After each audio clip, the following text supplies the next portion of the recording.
We back, the Adam and Wack show. It is the day after Thanksgiving. Normally we record on a Thursday. Today is a Friday. We're going to try to have this episode out by Sunday. Hello, Mr. Rooster. How are you feeling today? Well, I didn't eat no chicken, no turkey, no ham, all sides. What? Seriously? Yeah, all sides. That's disturbing. Every once in a while, you put out a factoid that seems innocuous but actually makes me think you're sick in the head.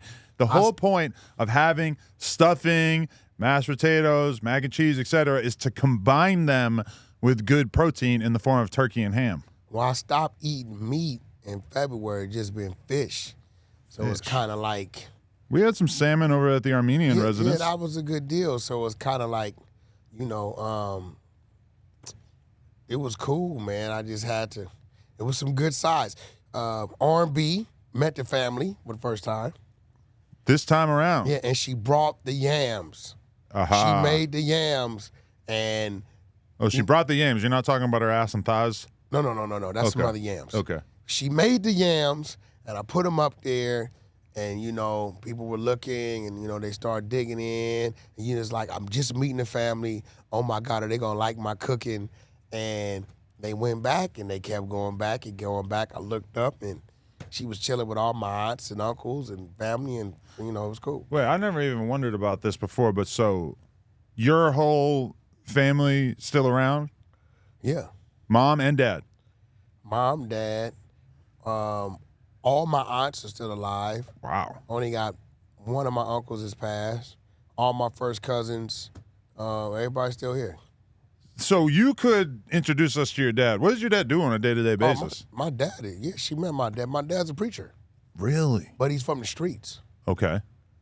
He's from the streets, but he's a preacher. So you're going to get the authentic, like, you guys would be a great interview because the way you interview and how he answers, it'll be an even flow. I would love to sit down with your dad. Can I say, but I want to do it solo without you there. No, you can do it Just solo. me and him.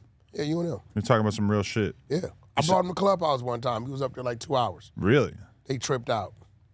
Wow. I'd love to Because meet he's this going guy. to give, you know, Pop's been to prison. That was going to be my next question. No, he been to prison. He was the one used to supply my whole neighborhood with whatever was being sold back in those days. You got to remember, those dudes back then, cocaine was a party drug. Yeah. You had to have money out of Still cocaine. is over here, yeah. So Just kidding. So when crack came to be, the people that always did cocaine, they didn't think nothing of it. Right. It was all the dudes that was getting money, that was suppliers. But that crack, when you hit it, it took you someplace where a lot of them couldn't come back from. Yeah. So he was probably like, I want to say maybe 15 years out there on and off crack. I told a story. I think it builds character. I told a story in front of him because they asked me, why don't you go to the pastor appreciation days for your pops? Uh-huh. I'm like, because it's hard for me to see him as a preacher. I have this one situation where he wore my grandfather's suit. My grandfather had this hard all-white suit. He wore it to go preach a sermon. My father packed the house with the sermon because he does his sermons from the street and the Bible aspect. He knows how to tie them both together. And after he left his sermon, for some reason, he went straight to the project, started getting high again. Wait, what year are we talking? Man, we talking 90. What's up? How you doing? I'm good. I don't know. Like Bruce Wayne, AJ, best artist in the world. Who are you, bro? Yeah, Like what? Bruce Wayne, 9010 with Sony Music, Universal Music. We're recording. Just with Absol and just with Vince Staples in their music video. That's cool. What are you doing here? Security. Right now. Security. You're doing... Security right now? Yeah. All right, cool. We're filming a podcast. Yeah, we're filming a Where podcast. you post? Huh? Can you be outside? Yep. Yeah. Hell yeah. Thanks, man. I was refraining. I'm always ready. He's from Clubhouse? I don't remember that. He said Black Bruce Wayne. Wait, you're a little skeptical? That door should probably be locked for Man, sure. that dude, door should be locked. listen, Adam, whenever you're with me, you're always good. Yeah? Don't never forget that. I'm always ready to have a Mexican standoff, brother. Yeah, me too, but it would be kind of a little journey over to the other side of the room. No, not mine. Not mine. Because even after we're done, Adam, even after we're done, listen, Adam, I keep a whole nother one. Oh, my God. I'm always f***ed up. And my woman's always f***ed up. What the Don't always know your brother got you. Listen. What? Oh, what? my. What you mean? I don't always know when you're with me, Adam, Yeah. I got you. Don't. Never lacking. Don't, never. And never whacking. Never. Always whacking. Whacked out murals. So, we back live? We stand live. Okay, They almost just saw shit get hot and heavy. So, yeah, so it was like me seeing Pop. Wait, what year was it that he did this? He did a sermon, 90, and then he 91. goes and gets, 91. All right. About 90, Back in the 91. day, yeah. And like, yo, he packed the house, it was crazy. And then for the next 3-4 days, we didn't see him come home. We go out of projects, he blazing. He getting high in the same suit. So now, when I picture him up there, right, I see that. Now, he got remarried, right? Okay. Now, this particular family knew the pastor. They didn't know Robert Lee, the rat, as we call him, right? So the daughters kept coming by there talking crazy to him, I don't know about what, right? And he's taking the pastor approach. But one day, they came by there, and they met the Robert Lee I know. Right. And he called them everything, you punk, funky bitch. You want to know who I am? Pop's been to the pen a couple times, all that, right? And he a knockout artist. He ain't no, right? So look what happens. That Sunday, right? Pop goes to church. He's up there in the middle of his sermon preaching, and the daughters stand up and press play. On the video of him getting f***ed up? No, of him calling them all kind of bitches and all that when they came to his house playing. Right. But one thing about my Pops, he's authentic. He said, yeah, I called you a bitch, and I'm calling you a bitch now. You can sit out and listen, you can get up out of here, right? So you're not going to meet the TD Jakes type guy where you can kind of like, he's putting on the act. You're going to really meet him. So, okay, you can be kind of f***ed up in the black church, and they'll let you rock. Well, majority of our preachers be like ex-pimps and shit. Right. You know what I'm saying? Because when you read the book, right, a lot of the disciples come from that. So, people want to identify with those that have been there and made it out through their faith. Let me ask you this. So I was playing in this poker tournament one time a year or two ago, and I'm having a conversation with this dude, and he says he's a school teacher, high school teacher. And then as we're playing, 5-6 hours later, keep talking about different shit, and he basically decides to tell us that he used to be a priest, or not a priest, because a priest can't get married, but like a minister, and that he had a whole congregation, church, etc. They caught him cheating, ended up no longer being able to be a minister. His wife left him, etc. If at this church it was found out that you were having an affair, would your career be over, or would they have some repentance? A lot of our black churches now, I'm gonna tell you, this is the adjustments I've seen. They have multiple women in there. A lot of the first ladies know. The homosexual community is accepted as they are. Right. No hiding. You got to do business. Yeah, and they got trauma. So they need help. They got money. I believe it might be one out there. The first LGBTQ church, open church, with they're probably out there. For sure, bro. Yeah. I just seen on Instagram a pastor introducing the first man. He's married to a man. Okay. In the church, but the people didn't seem to care. Like, times is changing, bro. It's like, I told people that my great-grandchildren, I don't think I want to know them. You just don't want to know them in case they might be gay? My great-grandchildren? No, not even that. Where the world is going, by the time I'm that age, to know what's going to be going on and normalize, it's no sense in me even interacting with you. Why? Because they might be gay? I don't know what the hell they might be. It's going to be some stuff going on.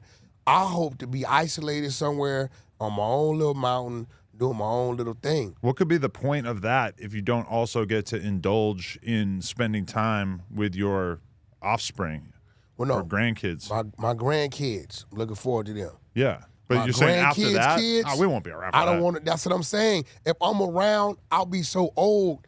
The things that they got going on that's normalized, I'm gonna be like Trump.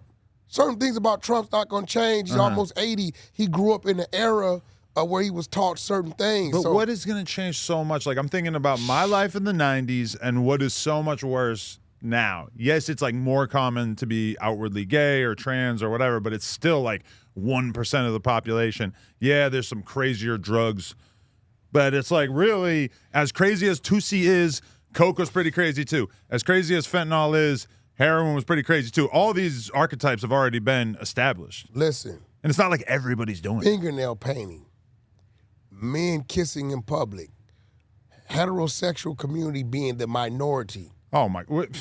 Gay people are like 4% of the population or some shit. No. It's a tiny percent. No. You're watching the news too much, Brother, the down low community, I respect the people that are openly gay because it takes some courage to do that. I personally respect them. To come out, this is who I am, I'm living my life as I live my life. You don't like the sneaky queers. The sneaky dudes is the ones that's not right because you're not giving people opportunity to make a decision as far, especially your significant other. You leave home and then you go to work and then you're taking a lunch break with Jerry and then come back home to Sherry and she don't know what's going on. So then y'all break up, right? Sherry has no idea that what was going on and now she didn't hit her next dude was with the monster and he can't get rid of it. Okay, so you tell me, if I find out tomorrow that Josh is secretly fucking an employee who works here, perhaps, I don't know, maybe Gunner. Let's just call him Gunner, yeah. Another man. What should I do? Should I expel him from the company or should I be like, okay, that's cool? No offense, Josh, it's all hypothetical. As long as he's not doing it at the company, but my thing is, because it might smell. No, if I walked out and Josh was giving Gunner a hug and a kiss on the cheek saying, I'll see you when I get home, honey, I would respect Josh a whole lot more versus you saying, yo, Wack, guess what I just found out? I'm going to be like, nah. Because I'm going to feel like I can't trust him. Right. I'm going to be like, but what else is he hide, bro? What's going on with Okay, but we hide a lot of things. That thing you just pulled out of your pocket, I never knew you had that on you. What do you mean? I ain't got nothing in my pocket. That's what I'm saying, though. It's I like, got a switchblade. aha. Oh, I got a knife, too. That's cool. You want to have a little knife off? Yeah, a little switchblade. You want to trade Nah, knives? Cuban Rob got the better knife. Okay. Cuban Rob has the Rambo knife. Yeah. Traveler Ross told me that the alien knives are what I need. How about this one? Who's going to win a knife battle? Cuban Rob, you got me. Zombie knife. Zombie knife. Yeah. I'm the one here. That's serious. Yeah. And like this long with crazy ridges is nuts. That's one thing. People always think that I have this fascination with like black gangs and black death. You really want me to stop and watch a clip? A clip of UK dudes stabbing the fuck out of each other. That shit is some of the craziest shit I ever seen. The biggest holes that they'll just go, yeah, and then you just watch it open up, and it's like an alien emerging from their body. Type of violence. For one, it's more intimate. Law enforcement doesn't even have firearms on them. But it's they have not to call all of them, right? No, I feel like they have to call a gun truck if it's needed. They don't walk around with handguns, so having handguns over there is not so common. Everybody got knives, and I believe you cannot have a knife on you unless it's like in a tackle box for fishing or something that have to do with your occupation. So when I'm over there, having my blade on me is like having a gun on me. But isn't that funny that if I were to get pulled over here and they find a knife in my pocket, the cop's going to be looking at me like, oh, that's cute. Like, you're behaving yourself. You don't got a gun on you. Oh, that's adorable. You got an asshole, he can hit you with, I think, like 2-3 inches or something. Even in New York, the blade can't be, I think, longer than your fingers. Yeah, your fingers. But see, New York, fuck all that. You see more slicing. Yeah, because they have stricter gun laws. Yeah, you see a lot of slicing over there. The $1.50, the terminology $1.50, it comes from over there. They'll slice you. Rikers. They'll slice you with that Blue Star razor, with that crack razor. They hide it in their mouth, under their tongue and gums. It's crazy. Yeah, I never really got that. Where is the razor when it's in your mouth or under your tongue? Know. I never really got that. Maybe on the side. I don't know, but they do it, and they good at doing it. Over here, the cholitas, the Mexican late girls, we used to camouflage. They had the big hair. They would put it in their hair, so if a chick tried to grab it, it would cut them. You know what I mean? I remember seeing that in school. You know what I hear about a lot now is dudes who, past or present, would dress up like a woman in order to go get their man. Yeah. That happens. That's commonplace? That happens. So you back in the day. won't respect a man who wears a dress to be in a Tyler Perry movie, but you will respect a man who dresses up as a woman in order to go slide. All day. Okay. I know about That's good I to know about a few situations that's happened. Yeah, I hear about It's that a no lot. different than when we used to put on blue khaki suits and blue trucks and blue bandanas to go get our man, and vice versa. The other side did the same thing. But it's all about, if you're dealing with somebody, right, that's hard to get to, okay, what will get me close enough? You know, with an old bag lady pushing the shopping cart with a dress and a wig, would I get close enough then? I would like to take it to another level. I would like to just drape myself in rags and I want to look like a pile of garbage. And then We're gonna be watching the you. pile of garbage stands up and walks over a little bit. We're gonna be watching. We gonna do something to that pile of garbage. That'd be dope. It might be a target practice. Yeah, see, that's the problem. Somebody might just go kick the pile of garbage. All of a sudden, they kick you in the nuts. Yeah, shoot yourself in the. We're gonna be watching you. But nevertheless, I just, we talking like, bro, like K. Slay used to tell me the world was gonna be over in 2040. It used to spook me. You're like, yo, it's gonna be over. Everything. If a meteor don't hit us, we're gonna destroy it. Something crazy gonna happen. But that is one thing that's been consistent throughout history, is that human beings always think that we are near the end of humanity. They always think that this whole thing is going to end within our lifetime, when in reality the Earth has existed for millions of years. It's incredibly unlikely that we are going to be around to witness the last days of civilization, even though, yes, it does feel like we are in kind of a unique time in terms of the collision of nuclear weapons and the internet and all these world powers. Processed food, they're 3D printing beef. That's true. I've been reading about. I've been heavily invested in that for many They're years. 3D print beef, and then what's crazy? They're having a hard time with it though. It's not as easy as they thought it was going to be. No, it's already approved to go to 2 stores on the Yeah? West Coast. And once you put all the seasoning and the lettuce and tomatoes and the sauces over it, you don't know what you eat. That's another thing that spooked me about eating the meat. I started seeing crazy stuff, bro. And they took a thing out of Rouse, opened it up. It was it was cancerous, cancer in the meat. It was a pus ball in the middle. So it's kind of like, they was like, the cow been dead like 3-4 months by the time we get it. It's easy for them to make like fake mush meat or like fake ground beef, but they're having a hard time making like a chicken breast or like a sirloin. No, I seen chicken breast the other day. For real? Chicken breast. Oh, okay. I got Chicken breast, steaks, all that. Chopped, slicing it. Yeah, it's so it's I'm like, down. I'm honestly, I'm down to give it a try. That's going to be what basically solves a lot of the world's problems in terms of the environment and everything else. You know what's going to really end shit is when they have self-driving trucks and all the truckers are laid off. That's going to be a mass unemployment crisis in America. not only is going to be mass unemployment crisis, but brother, when it comes to those trucks, there are situations that happen that you can't program that truck to deal with because it's just a unique situation. I drove trucks for 18 years. But already the fatality rates associated with self-driving cars are way, way better than they are for people driving cars because people fall asleep, people get drunk, people do stupid things, all kinds of shit happens. And, you know, in comparison, this is going to be very, very hard for people to accept, but in comparison, you know, the death rates are just going to be a lot lower for self-driving cars. They showed that self-driving car, whatever those white ones driving around here. Yeah, there's tons of them around here. Dude just started doing circles in the middle, just started straight up doing circles. You saw it? Or you saw like a video? No, the video just doing circles in the middle of the street. Another one was in Arizona and was driving against traffic. A cop got behind it. I don't know if they can like. Yeah, what do they do? Shoot the I don't tires know what out or happened. When the cop got behind it, it pulled over. And when it walked up to the driver's side window, the person, I guess the customer service came online, and he was like, the car is driving in the traffic.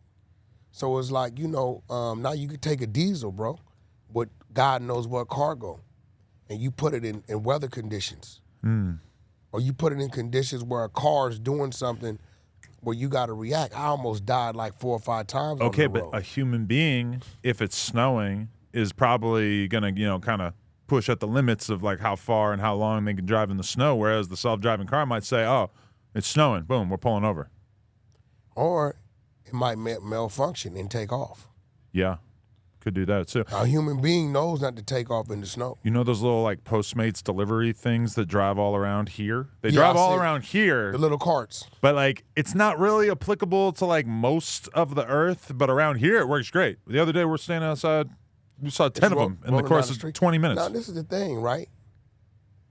If I was homeless, I would be jacking the shit out of them things. I think that they're very much locked. I think it's hard to get in there. Oh, it's locked. I think so. So it just really, yeah, I seen them riding down the street because I saw one was stopped because it was something in front of it, Yeah. and I kind of went and moved it, and it made a little noise and it kept rolling. So, yeah, I mean, I believe what Elon Musk is doing, the electric car thing, I don't know how that's gonna work out because they're saying it's more damage to the environment when they have to get rid of those batteries Oh, really? than what we're doing with gas cars, right? And when they have accidents, the insurance company don't want to cover it because if that battery is cracked or breached in any way, Why does the battery have to be so different? the whole floor of the car is a battery. That's what powers it. It's a huge battery. Also, the fires burn way hotter. Okay. It's electrical fire than a gas flammable fire. And then the environmental people got to come out. You had a diesel on the 15 about 6 months ago went up with the batteries back there. Had the shit shut down 18 hours. I'm going to keep that in mind. Okay. Yeah, so and then my thing is like, what if the door is locked? You know what I'm saying? You can't get out. No, I've heard about that happening to a few people. That I think even Ben Baller got rid of his Tesla because he like got locked in it a few times and it like wouldn't let him out and he just freaked out. Imagine your kid dies like that. Yeah, that's gonna change how you feel about They this had technology. a lady beating the shit out of the window of her Tesla. The kid was locked in there. Yeah. So it's like, you know, until they come up with something that we can maybe pull from the outside to deactivate everything, I don't know, bro. It's like, you know, I watched iRobot, bro. Yeah, I never seen that. Demolition Man, way back when, they were showing smart houses, smart car. They were showing a lot of things. We were like, yo, that's crazy. That would never happen, and it's here today. You know what I mean? So they got 750,000 of these robots, you know, AI, whatever they caught at Amazon, taking over. They got a spot in Pasadena with no human beings, burger joint, right? It's all AI. So, you know, I don't know, man. It's going in a way. I get the solar power. I can see that coming. I'll roof and change into the panels. You ever get a rub and tug? What is that? It's like typically like an Asian massage parlor. You go in, they give you a little back rub, and then they flip you over, jerk you off. Yo, bro, listen. I would let a robot jerk me off, bro, especially listen. if she has like pleasant feeling like hands. A robot? I mean, what the fuck do I care? The Asian lady's basically like a robot. Yo, I had she don't an speak Asian English. That was She the looks like only 500 other time- girls still working in the same place. That was the only time, bro. I swear I stopped. I had a pain in my back. I was on Ventura Boulevard and like Toluca Lakeside. And I said, you know what, let me pull in here. Probably nobody's in there. I said, yo, y'all do like a 30-minute. I got my lower back. She's like, cool. So he's working and I turned over and she went straight to it. Jerked you off? She said 6. I had to grab her. What, you stopped her? Hell yeah, I stopped her. That's gay. Why? No, because guess what? They do stings, bro.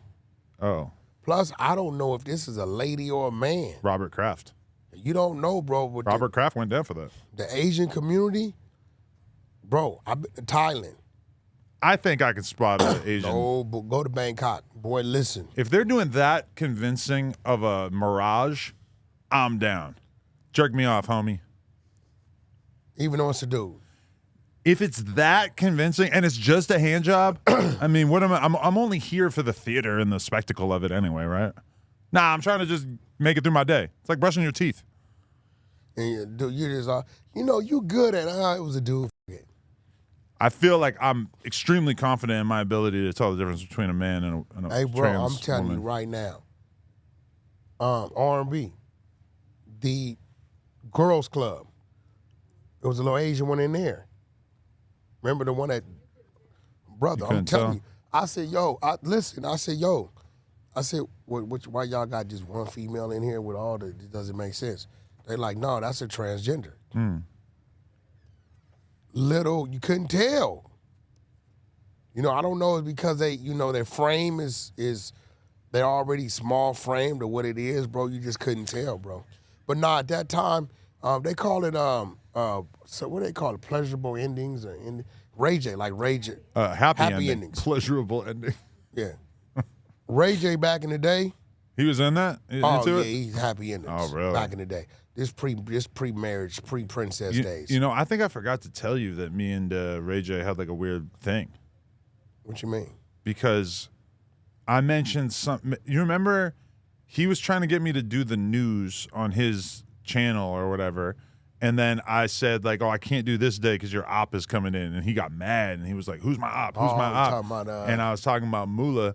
And because I know they fell out or whatever. And then he made me say who it was. And then I finally said who I was talking about. And then he seemed like very upset at me even mentioning somebody that he didn't get along with. What's going on with Moolah? I don't know, because he's been booked to do the podcast like 4 or 5 times. And he just keeps rescheduling at the last minute over and over. With the young lady? Stunner Girl? No, they're very much not cool, I believe. Girl out here. You know, Stunner Girl's always been strong-willed since I've been knowing her. Like, she with you. But she's like one of those, like, I really don't need a man. Yeah. Like, if I'm with you, it's because I want to be, and I will leave your ass. And she, watching them break up and the shit that they hurled at each other really convinced me of like, oh, as much as it might seem thrilling to date a mega hood bitch, it's probably not worth it, because you break up and they start exposing everything they could ever possibly say about you. I'm not really trying to go for that. You know, I found out. I need some decorum. You know, R&B used to be from a set. Really? In Mississippi? Huh? You was a GD? Nah, she wasn't a GD. Oh, shit. She was a Mississippi Ranger. What's that, like a park ranger? I don't know, some shit A Power Ranger? Yeah. Yo, but you know what? I can't have a L7 girl. You have to have, you have to be able to receive some of my teachings. Like, you cannot just be like, gag me with a spoon. Like, oh my God. I was like, you don't get the fuck away from me. You gotta be able to be a little grimy, bro. Outside of the porn shit, I have like the most L7 girl. She really has changed a lot, because when I met her, we were doing drugs, we were fucking random girls from the club, we were staying up till all hours of the night. Allegedly. Now, you didn't do none of the Diddy shit. No, nothing like that. But like we were wilding when I met her, and then you put a baby in her, she calms down a lot. But you know what that lets you know? She has grown. She has. A grown woman in her. And she pushes me in the direction of growing up, as opposed to like, if I was in a relationship with a Stunner Girl, shout out Stunner Girl, probably be a lot of fun. For sure, I would be ingesting more chemicals. She'd be calling staying out later. Have Lynn ever called you a bitch ass nigga? No, she's never even said the N-word. Yeah, Stunner Girl would have definitely hit you with that. Oh, hell yeah. She's going to be calling you filthy ass white boy. She'd have been calling you all kind of stuff. Cracker. Yeah, all that. That's for sure. Yeah, for sure. But I was Stunner Girl. I hadn't heard anything about. I know she had a network going on. I didn't hear anything about him. So, oh yeah, I don't know, because she was doing that with Moolah for a little while, and then they split up, and now I don't know. I feel like that era of like every single person starting a Zeus network of their own might be ending. Not to take the wind out of your sails or anything. I know you got your own plans. No. If you're not already set up, and you don't have projects lined up, yeah, you definitely. But people these days, I was talking to QCP, and he like, bro, like, I'm just trying to understand where all the streamers went. I said, bro, if I go live for 3 hours, I got a group of people watching me for 3 hours. My clubhouse side on the Hunter side is 24 hours a day, 7 days a week. Academics, No Jumper, has shows all throughout the day. If they're watching these lives or these podcasts for free or these YouTube situations, they're not listening to music. Oh yeah. And because and our shit ain't no 4 minutes. When we're on, we're on. You know, 4 minutes is equivalent to an hour to us, right? So we're there 2-3 hours, and if they're listening to that, and as soon as it goes off, what happens, Adam? The next one pops up. Oh yeah. and the next one pops up. That's less people over there on the streaming platform for music. Even just a Kai Cenat has like 100,000 or more people watching him at any given time, and he's streaming like 24 hours a day for like a month straight at any given time, making extremely high quality content that you can basically watch for free. And like that in and of itself, like I remember seeing the transition in some of the former hosts around like 2020, 2021, where I brought them on and they're like regular people. They're like music fans. And then I start kind of introducing them to all these different streamers and YouTubers and channels like that. All of a sudden, these dudes who've been listening to music, like every time they get in the car, over and over and over throughout their whole life, they're just listening to music. And now they're getting in the car and they're listening to a podcast. So they're listening to some academics clip. Times I pulled up at a light and they're listening to us, or they're listening to the goddamn Hunter side of the clubhouse. I swear, people look. It's like they look at their radio, they look at me, and it's like it's kind of. I'm like it's what the rapper used to get. Yeah, they're listening to us on the freeway in traffic. Somebody says, "Man, I got a warehouse job, brother. I go to fucking clubhouse and listen to y'all bullshit all night. You know what I mean? I pop in you and Adam, or acts on a lot at night. You know what I'm saying? They're not listening to music because guess what? How many times have you heard this same song? Yeah. And every time we come on, it's something different. And you're getting different perspective. You know, you got our guy over here, Joe Budden. He gonna be a wild card. And think about how much content. He comes out of nowhere. Somebody like him. Why you trying to slight Joe Budden? No, but I'm saying. I did that on purpose. No, but I'm saying, think about how much content he alone produces. He's doing like, if you have the Patreon, I think that it might be like 3 episodes a week or 4 episodes a week sometimes that are like 3 or 4 hour episodes. Yeah. So if you're a fan of his shit, you could spend 16 hours out of your week consuming nothing but his shit, and that is like the average person, that's way more than your average commute. That's like probably you come home, you're still listening to it, you're not watching TV. Like, there's just so much content. It's killing the music off. And that's why it's hard for, like, the fans to sort of differentiate between it. Or yeah, it's killing the music off. It's killing it off. Because people is kind of like... And then meanwhile, the music is more boring than ever. It all sounds the same. The beats all sound the fucking same. I mean, granted, I'm talking about, like, a relatively small swath of shit that I listen to. But Kendrick did a great job with his last one. He did, yeah. And I'm going to be real. It's never been an album to where it's always 3-4 songs I bump. I'm pro Kendrick, always gonna be pro Kendrick. Shout out to the TDE family, everybody over there, PG Lane, his new thing. But this album, I can literally put it on and just let it flow. Right. He got a solid 12. I do think it's solid front to back. You know when people put out a 20-song album and they say like, oh, I wish that this was 12 songs, 10 songs. It feels like that. It feels like we very easily could have got a bloated version of Kendrick, what he had going on in his mind at that time, and instead he did what a lot of people don't do in this day and age, which is actually trim the fat. That being said, it's been rumored that he either has like a completely separate project on the way, or some people have been saying it's a deluxe. The deluxe kind of makes sense to me because it does feel like it feels like you could take another 12 songs of this mentality and tack that on alongside it, and it might feel a little bit more like compared to a lot of his prior work over the last 10, 12 years, which I myself have not been like extremely endeared to. It felt like this was just a little chunk of a project in comparison to so much of the other stuff he's put out. I think what this project was, Not Like Us, was so big. Yeah. So big. This was to bring us back down to earth. So we're not expecting when his real project, and this is a real project he dropped, comes out, we're not looking for 15 songs on that level. Bring us back to earth to where we're listening to Kendrick rap and give us different looks, on each song, right? This kind of like brought us back down to, okay, music, a collective, a product, right? To where we're not like, yo, that's not big as that song. Now we're listening to songs that's not that like us, but they're great songs that we like and that we could talk about. But this is my thing, is that I feel like Kendrick has kind of lost track of the average LA hip-hop listener over the last decade or so in exchange for him basically putting out projects that challenged people musically, the instrumentals, the production, etc., really going in a separate direction, trying to do stuff that's much more weighty, much more intellectual.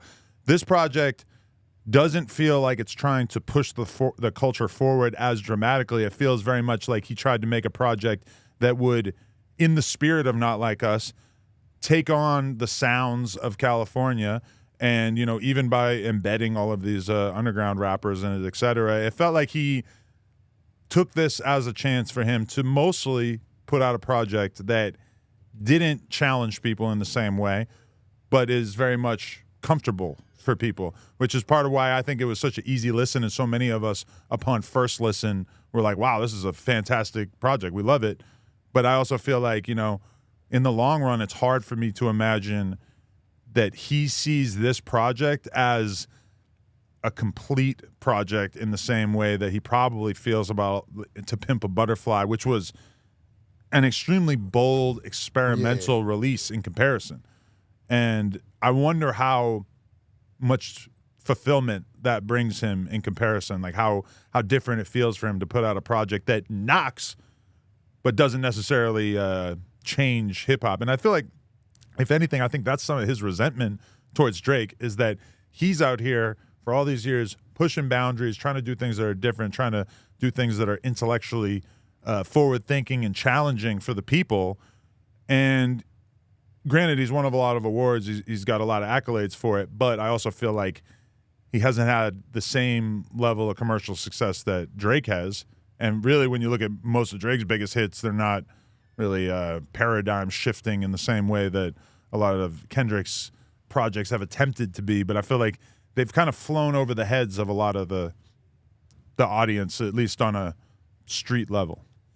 Well, with saying that, the common artist that comes out is functioning on the street level with his lyrics, with his music, with his production, right? I think Kendrick Lamar is a professor, right? And those people on the street level, he gives them reason to want to reach up and open their mind and try to grow, right? Because every time I listen to a Kendrick song, it's something new that I catch that he said. Uh-huh. And that's what's cool about the music, is like some songs you can listen to a million times, word for word. It's like, oh, wait, did he just say that? Did he just shoot that? Now, I am a little curious about something. Are they changing the definition of a verse? Because your boy Lefty Gunplay spit four words, repeat it 4 times. That's his contribution. But that's not even repeated. He did one good take, and they just looped it. Yeah. So I'll remind you that LA Icon previously stated at one point, he leaked the fact that Lefty Gunplay had 3 songs with Kendrick. That's what he said. My belief is tells you something. They probably, those 4 bars were from one of the songs, and that was all that Kendrick saw fit to put on his project. I think that Kendrick probably heard the guy rap and was like, oh, why are you here again? And out of respect, so I didn't waste your time. Yeah. Because I kind of felt like my time was wasted. I did add your name and your 4 words to the end of the song. I would compare it to, a lot of great rap songs over the years have had crackhead interludes.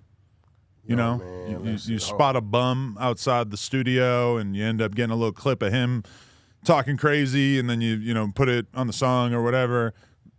I think that's kind of more comparable to what that was. What did he say, bro? What was it? You're trying to find, yeah, I can't remember either, because it's scary, spooky, crazy, hilarious. Crazy, scary, spooky, hilarious. And the best part is now he's on a victory lap. He's doing all these radio shows and shit crazy, to basically scary, brag about spooky, this. Hilarious, right? So we're gonna do some because I don't want them to get mad, because they get mad about my impersonation. Kendrick or Lefty? No, Kendrick doesn't give a shit. I think we're past. But no, they get mad. The Rasa getting mad at us for making. But I feel like a lot of the Rasa's on board. I'm gonna do us. a Kendrick impersonation, and then I'm gonna go to my crazy, scary, spooky, hilarious. Yeah. So Kendrick. crazy, scary, spooky, hilarious, crazy, scary, spooky, hilarious. When you really think about it, it is pretty crazy to put that on there. That's crazy. Scary as hell.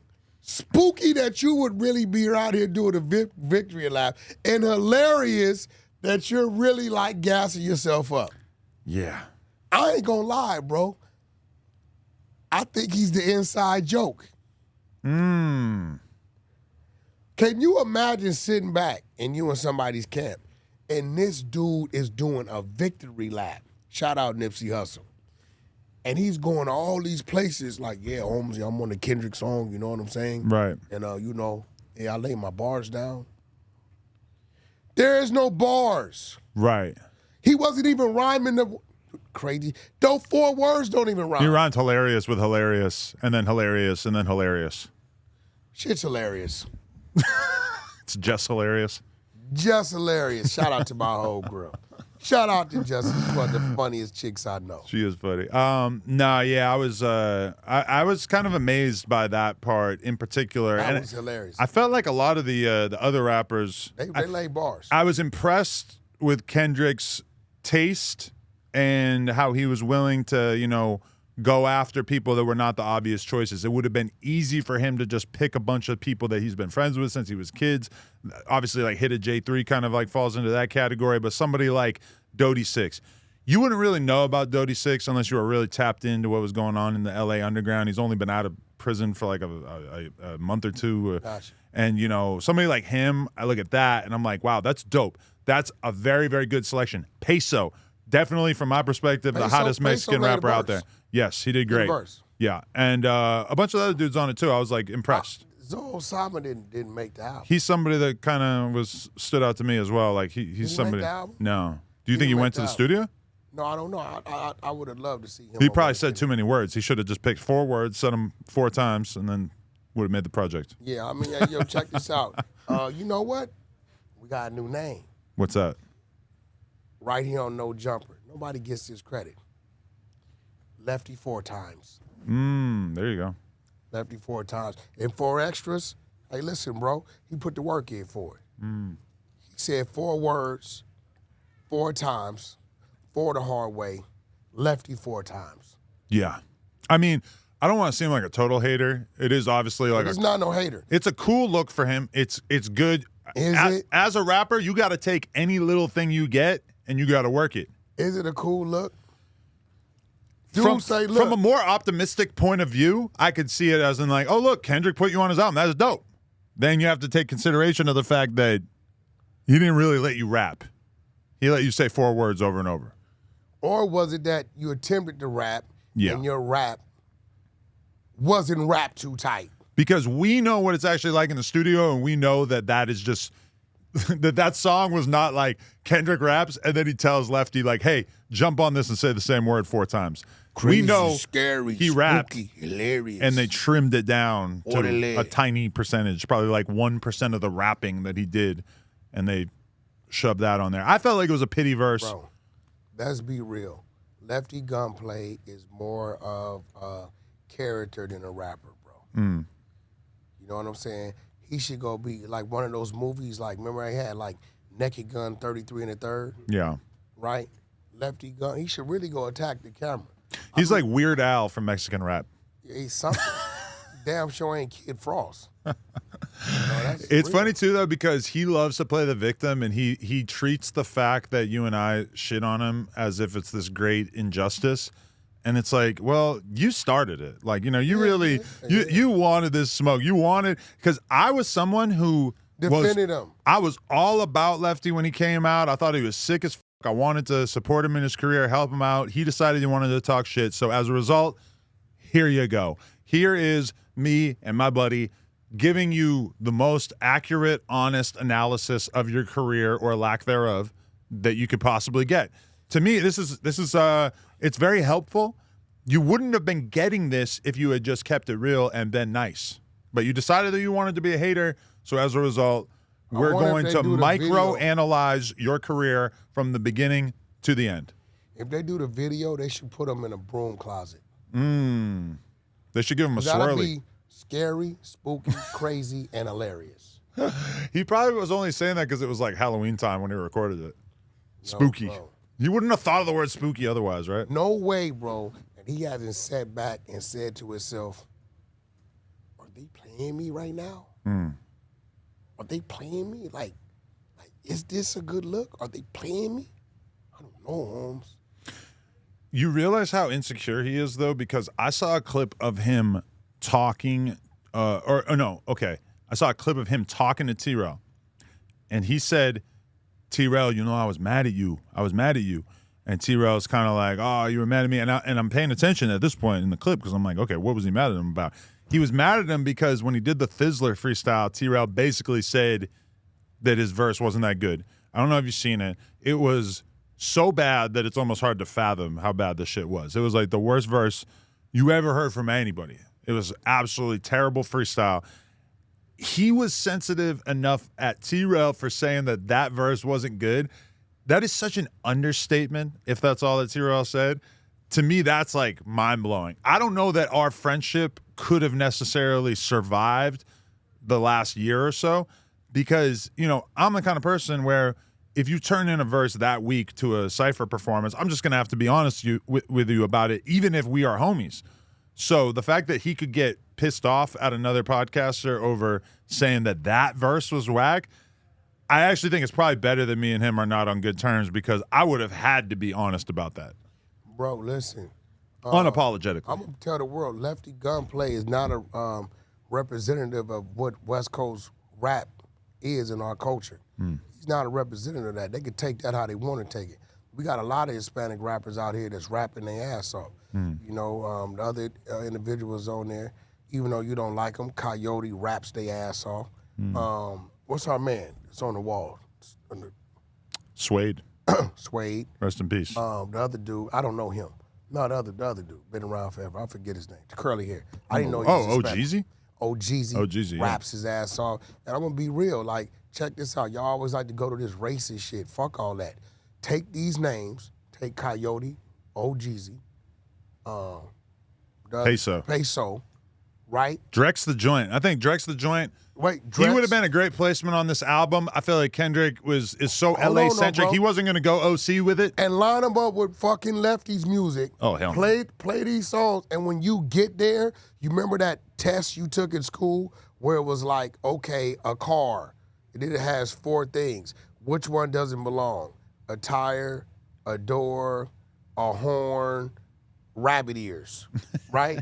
Lefty is rabbit ears. Yeah. It's just real talk. I don't care. This ain't no hating. The truth can never be considered disrespect. And Lefty, if you think I'm wrong, prove me wrong. Deliver. I heard him on the song with X4 in Big Hit. How was that? I didn't listen to it yet. Garbaggio. X4 delivered, Big Hit delivered. Dude can't. It was a gimmicky thing. You partly responsible for it because once he hit your platform, it got even bigger. Yeah. We got my man Bootleg Kev over there. He running it up with him. But let's just be real. West Coast rap.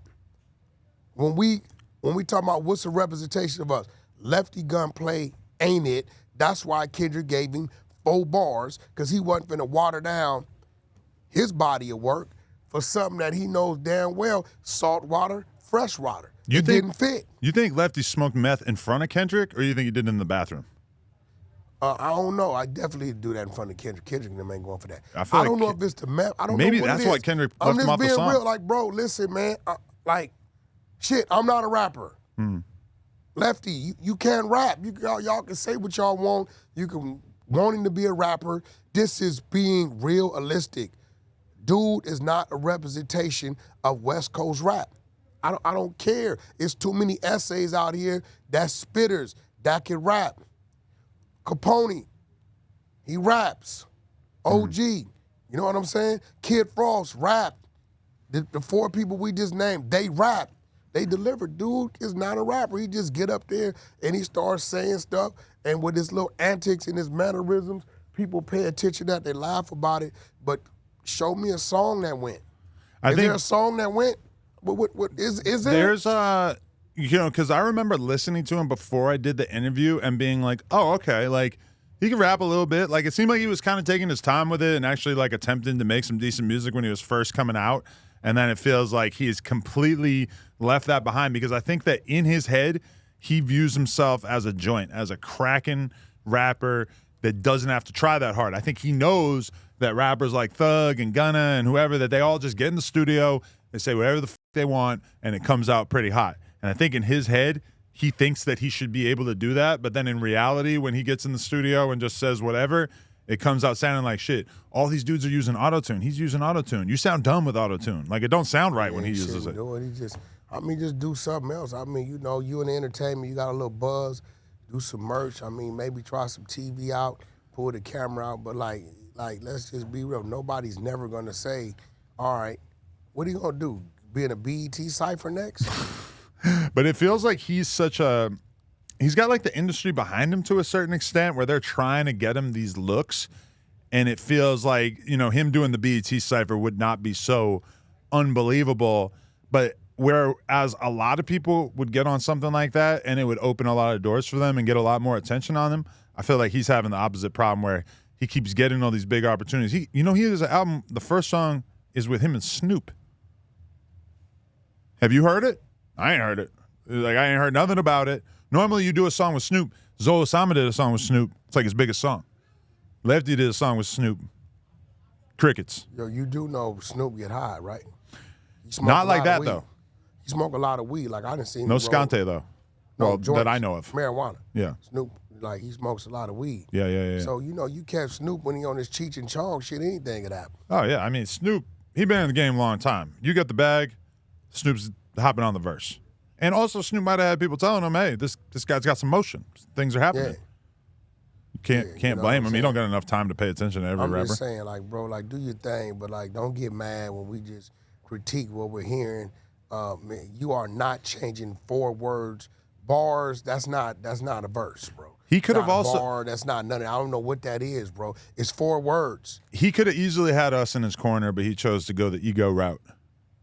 Yeah, I mean, he'd be all right. I mean, he do a lot of woofing, but dude is all that is antics. He don't even talk like that. Yeah. You put a gun to dude's head and say either talk normal or die. He's gonna say, okay, no problem. I would keep wondering. All that is antics. What's gonna happen if I see Lefty Gunplay?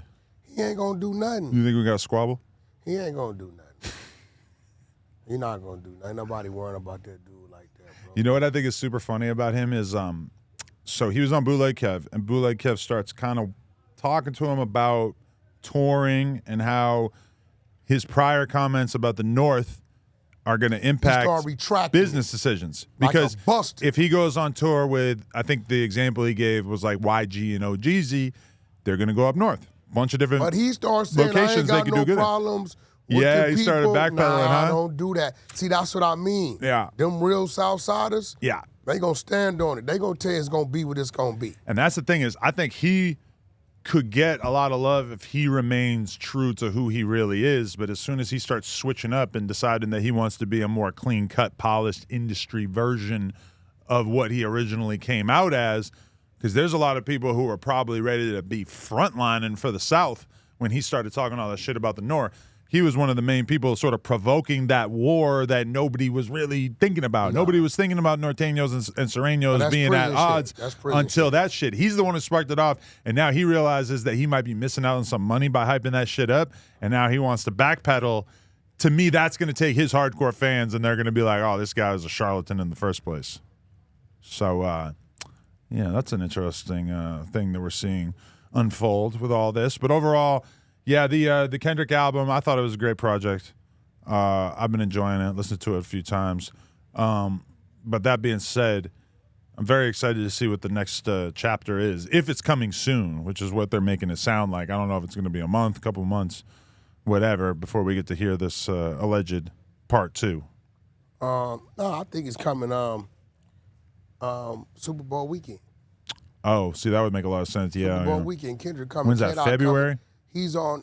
Yeah, that's a good amount of time. Look like he's going to be doing 3 to 350. You know, I see people saying, oh, Drake dropped a surprise album 10 years ago. He did $500,000. Comparing But numbers from back 250 then to right now. 250 was equivalent to $500,000. It's 350. Yeah. It's stronger than that $500,000 today of what it is. That's a fact. Also, like, okay, he puts out the project. He doesn't put Not Like Us on it. He could have done that to jack up the sales even more. Do that. Yeah, He could have, okay, it's a 12-song project. A lot of the Drake projects over the years that have done crazy first week numbers are like 24, 30-song projects and We're shit. not going to take away from Drake. No, not at all. Drizzy is Drake. I'm just saying, like, yo, we already compared them with their rap beef. I'm not into comparing them with their albums. I think Kendrick's then moved on. Now, I don't know about Drake moving on because we see this civil suit going on with UMG, Spotify. He's saying words that are like crazy to me. Payola, he's saying words. I talked to Funkmaster Flex, asked him, is he out of his goddamn mind from the things he posted and what he was saying? He gave a whole like grocery list. I seen that. Allegedly. And, you know, I'm looking at this thing. I'm in the music industry, and I'm scratching my head. And So I'm like, you're saying that you don't buy the Drake lawsuit? You think it's frivolous, or you think it's this is what I'm the saying. product of hurt feelings? This is what I'm saying. He's saying that Universal spent money promoting a song that slandered his name. Right. Right? Okay. Kendrick's a Universal artist under the umbrella. You're a Universal artist. The same entity spent money promoting your song, saying Kendrick's son isn't his, saying Kendrick's best friend and his manager is having sex with his wife. They spent money promoting your song as well. The people just catered to Kendrick's song. They thought it was a better song. Both artists reaped the benefits of the marketing and the promotion dollars of UMG. So because you didn't come out on top, you're crying about it. The same machine that made you, that grew you, Republic is under UMG. Cash Money, Young Money's under Republic. Drake kept talking about the red button. The red button doesn't just destroy your op. The red button, metaphorically, I think destroys everyone. And I think that Drake is willing. What kind of shit is that, bro? I think he's willing to endure the loss of his rank or his respect by proving that this happens to, like, you know, because if this really goes to court, it's going to blow the doors off so much shit, and we're going to find out that this is happening with so many artists. You'll never be able to prove it. That's the red button. How could they not prove it? There's got to be all kinds of invoices and payments. UMG's way too big to have this all be underhanded, right? First of all, let's break it down. Let me start with something you understand. No Jumper could be equivalent to UMG in podcast world, right? And then under No Jumper, right, there's the 100 show. Okay. Right? Under the 100 show, I have 600, Loose Cannon, and somebody else. Okay. Right? Snoopy Badass, right? Ooh, love it, yeah. You say, Wack, I'm going to give you $5 million, right, for the year, right, to do what you got to do, our contract, your contract with me and you. In order for me to solidify my contract, I have to put out my content, and then I also got people under my umbrella, right, that's putting out content that's upstreaming to me that goes to your numbers, right? So if I say, okay, Loose Cannon, here goes $250,000, right, for you to go do your content, your marketing promotion, your videos, do what you got to do, right? And this $250,000 come from the $5 million that No Jumper's giving me, right? Loose Cannon takes the $250,000 and takes $20,000 to take somebody to go over here and work YouTube ads for them, right? Next thing you know, we got somebody that you gave the same identical deal to me, right? But I'm outrunning them, right? He's saying, oh, I'm gonna blow the whistle, Whack them doing this. Bro, once I give this money to the people that's contracted to me, I don't know what companies, what they're going out doing. I'm just looking at the numbers, turning in what I gotta turn into you so I can recoup this monies and I can break even and we can start cutting it up. No way they can come at Adam because you gave me the $500,000.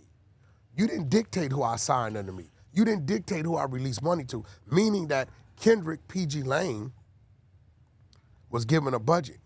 They internal teams hire people to work. There's reps that go work radio. There's reps that go work these streaming platforms. How they work them, what they do, we don't know. But We imagine paid a this went rep. to trial and it was exposed what all of these reps and people that are doing shady shit All on we behalf do- of the label are listen. actually doing. But hold on. Once we paid a rep, there's a rep, believe it or not, that he's a club rep. Yo, bro, $10,000 a month, I could get you in these regions. We don't know if he has the DJ signed to him. We don't know what the fuck he's doing. Only thing we care about, right, is if he could get the song spun in the clubs, right? If my initial budget comes from UMG or came from Republic, which came from UMG to Republic and it came down to me, and I went and found out my own rep to go work this or work that or work this, right? You can't say UMG did it.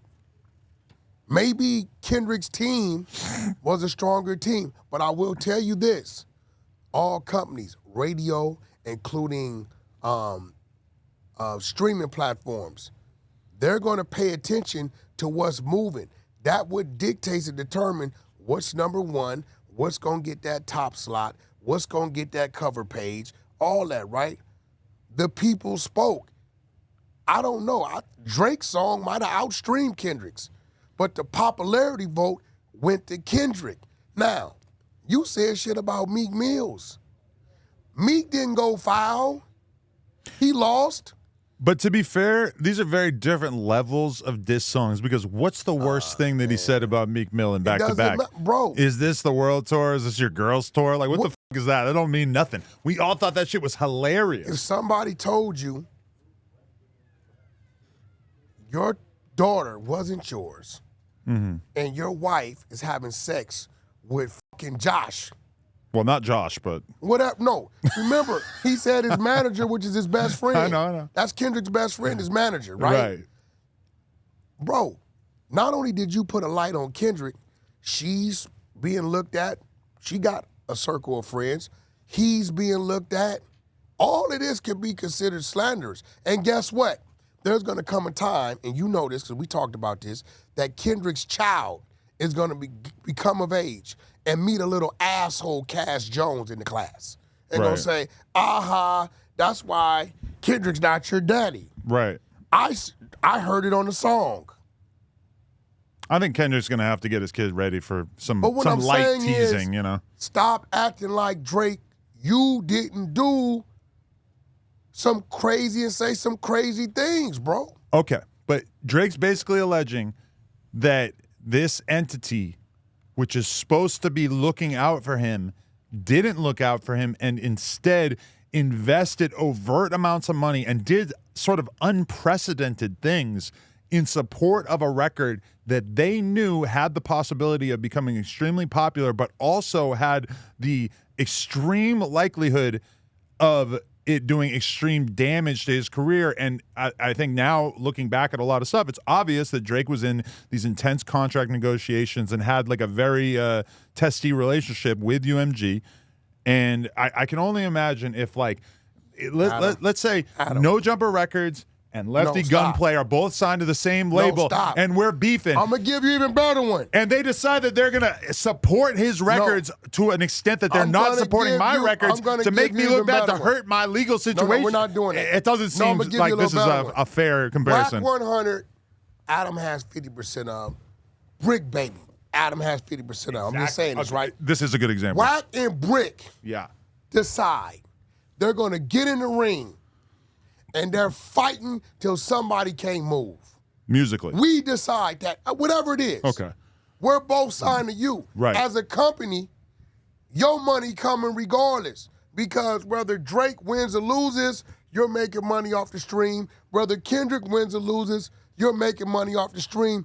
You two decided to go to war with one another. UMG ain't gonna be there, oh no, I don't think you guys should do this. They gonna sit back, it's great for the culture. Urban music is down. We're gonna spend the money we're gonna spend on you. We're gonna spend the money we're gonna spend on him. But if yours start moving, you're moving?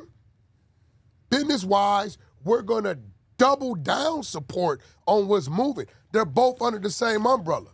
Okay, but if you and Brick are beefing, and let's say you're a rapper You're not too. gonna say Wack don't knock him out or Brick don't hit him in the mouth.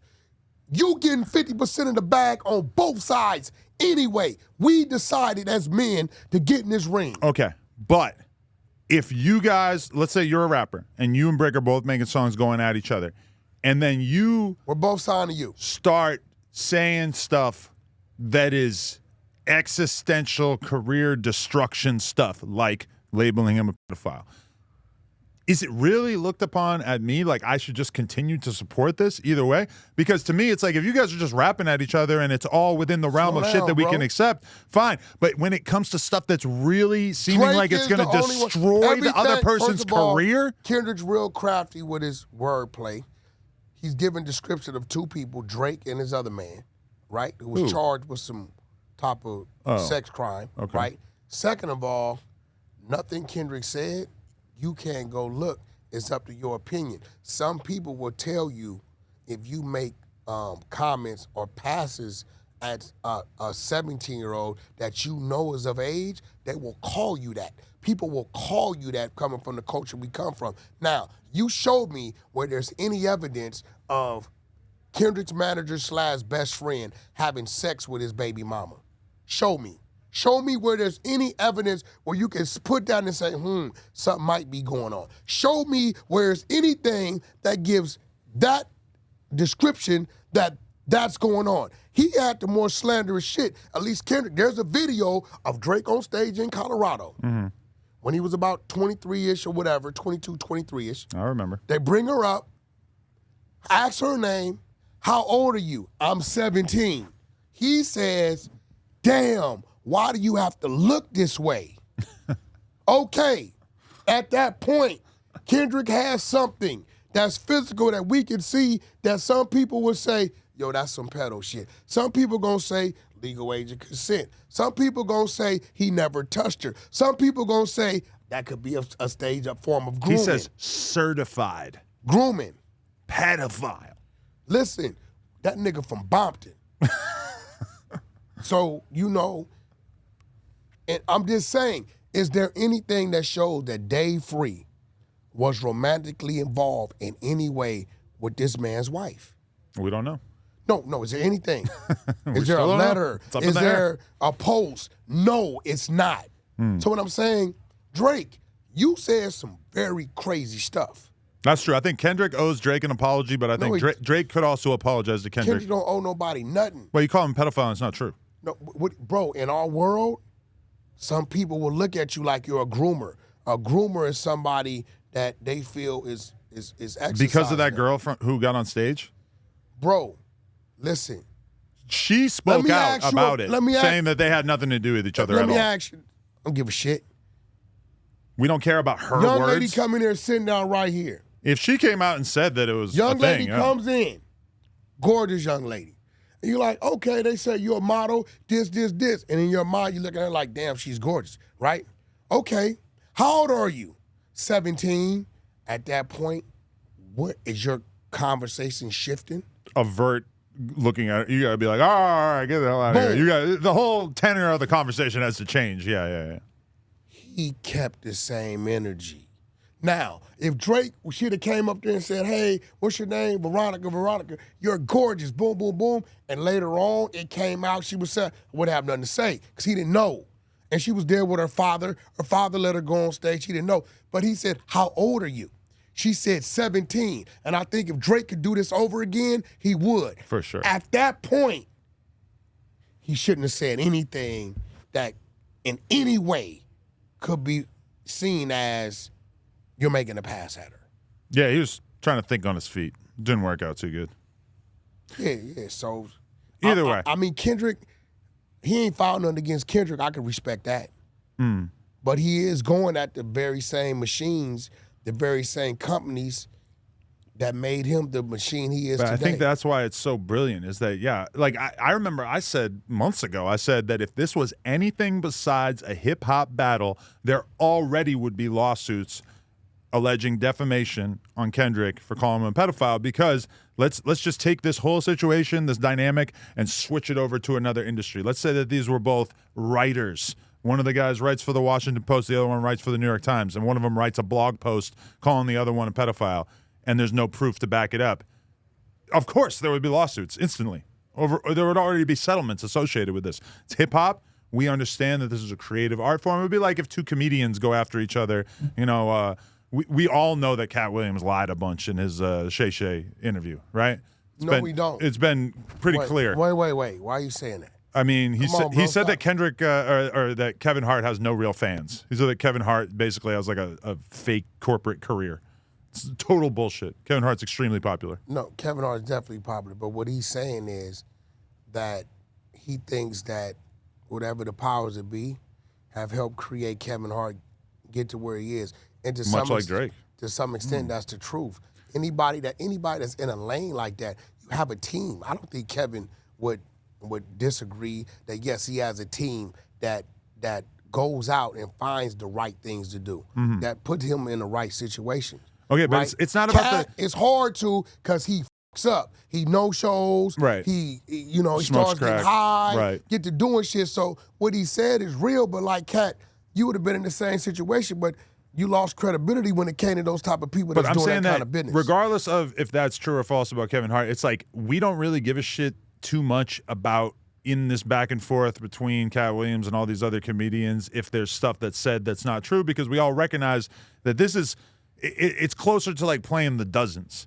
Me and you are joshing on each other on the podcast, and you say, well, I think you're gay. And like, you know, nobody's like, well, actually, Adam has no history of doing anything gay. It's like, we're fucking with each other. A rap battle is the same thing. Let me ask you a question. Am I gay? No. No. If Drake would have came out on top, if the energy that Kendrick got worldwide had went to Drake and it was reversed, do you think he would be filing a suit right now? I think that regardless, Drake would be looking at UMG like they did something extremely fucked up. Hey, bro. They're supposed to be working on his behalf, and instead they hyped what up do you that mean record. working on his behalf? They're working against him because they wanted to knock his knees out so that they could continue to do better business on their end. Him.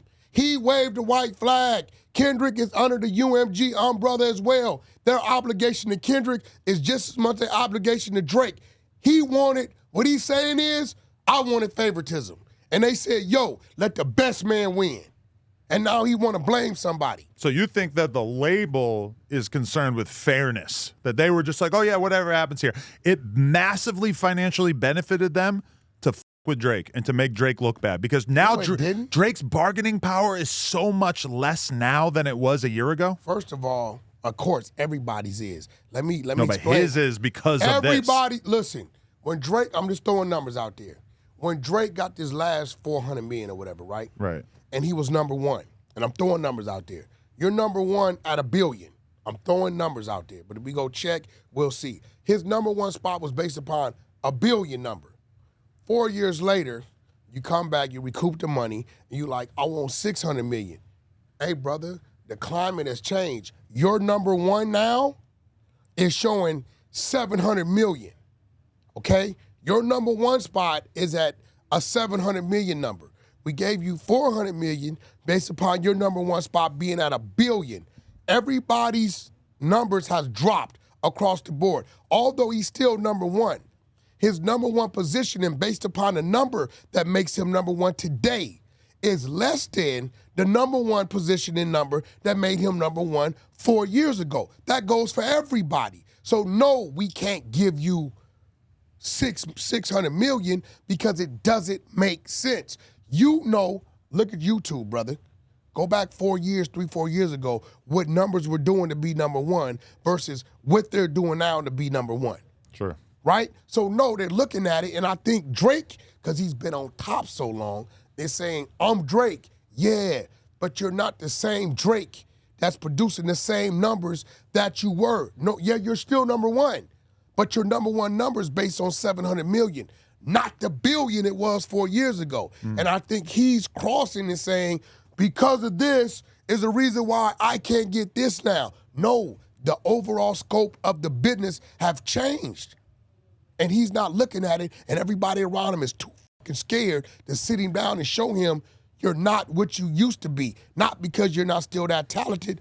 The numbers are just not numbering the same. But are you, okay, you tell me, because this is my new fascination with observing the music industry, and I'm planning on doing a lot more deep diving into this, but it feels like when an artist is working well with the labels and then they go independent, the labels basically start pulling all kinds of levers and all kinds of dirty little tricks to make that artist less relevant once they stop dealing with the labels. And I could think of a lot of different examples. Are you crazy? You don't even make sense.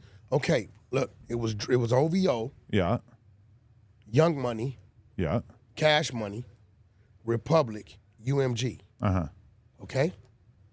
Drake still went Republic. He cut out Young Money, Cash Money. He went OVO, Republic, UMG. He never cut UMG or Republic out. But he's driving such a hard bargain, and I think that they have a lot of suspicion that he's trying to go fully independent at some point, right? Well, I mean, at this point, bro, we got a 90-10 deal. What are we talking about right now? Right. Right? You can say what you want. When it comes to the powers that be to make this thing move, you need certain people in position to make it move. But even, okay, there was a Meek Mill tweet where he was basically saying that since he went independent and left the labels or whatever, that he barely gets festival offers, that he feels like there's been a concerted effort by the industry to make him look like a goofball. Again, the Kevin Hart scenario. Surround yourself with the proper team. Your job is to keep him in festivals. Your job is to keep him on some type of fashionable merch billboard. Your job is to get him in the movies.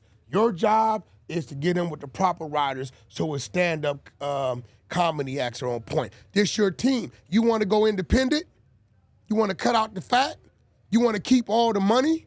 Okay, take your money and build your team.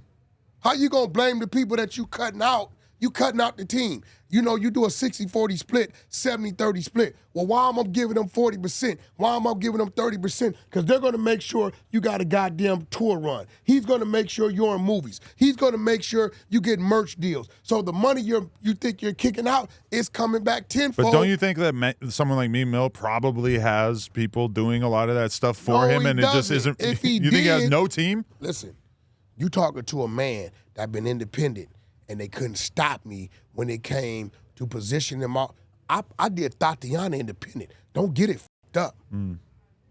That wasn't a Cash Money product. We were signed to Cash Money, but they shut down.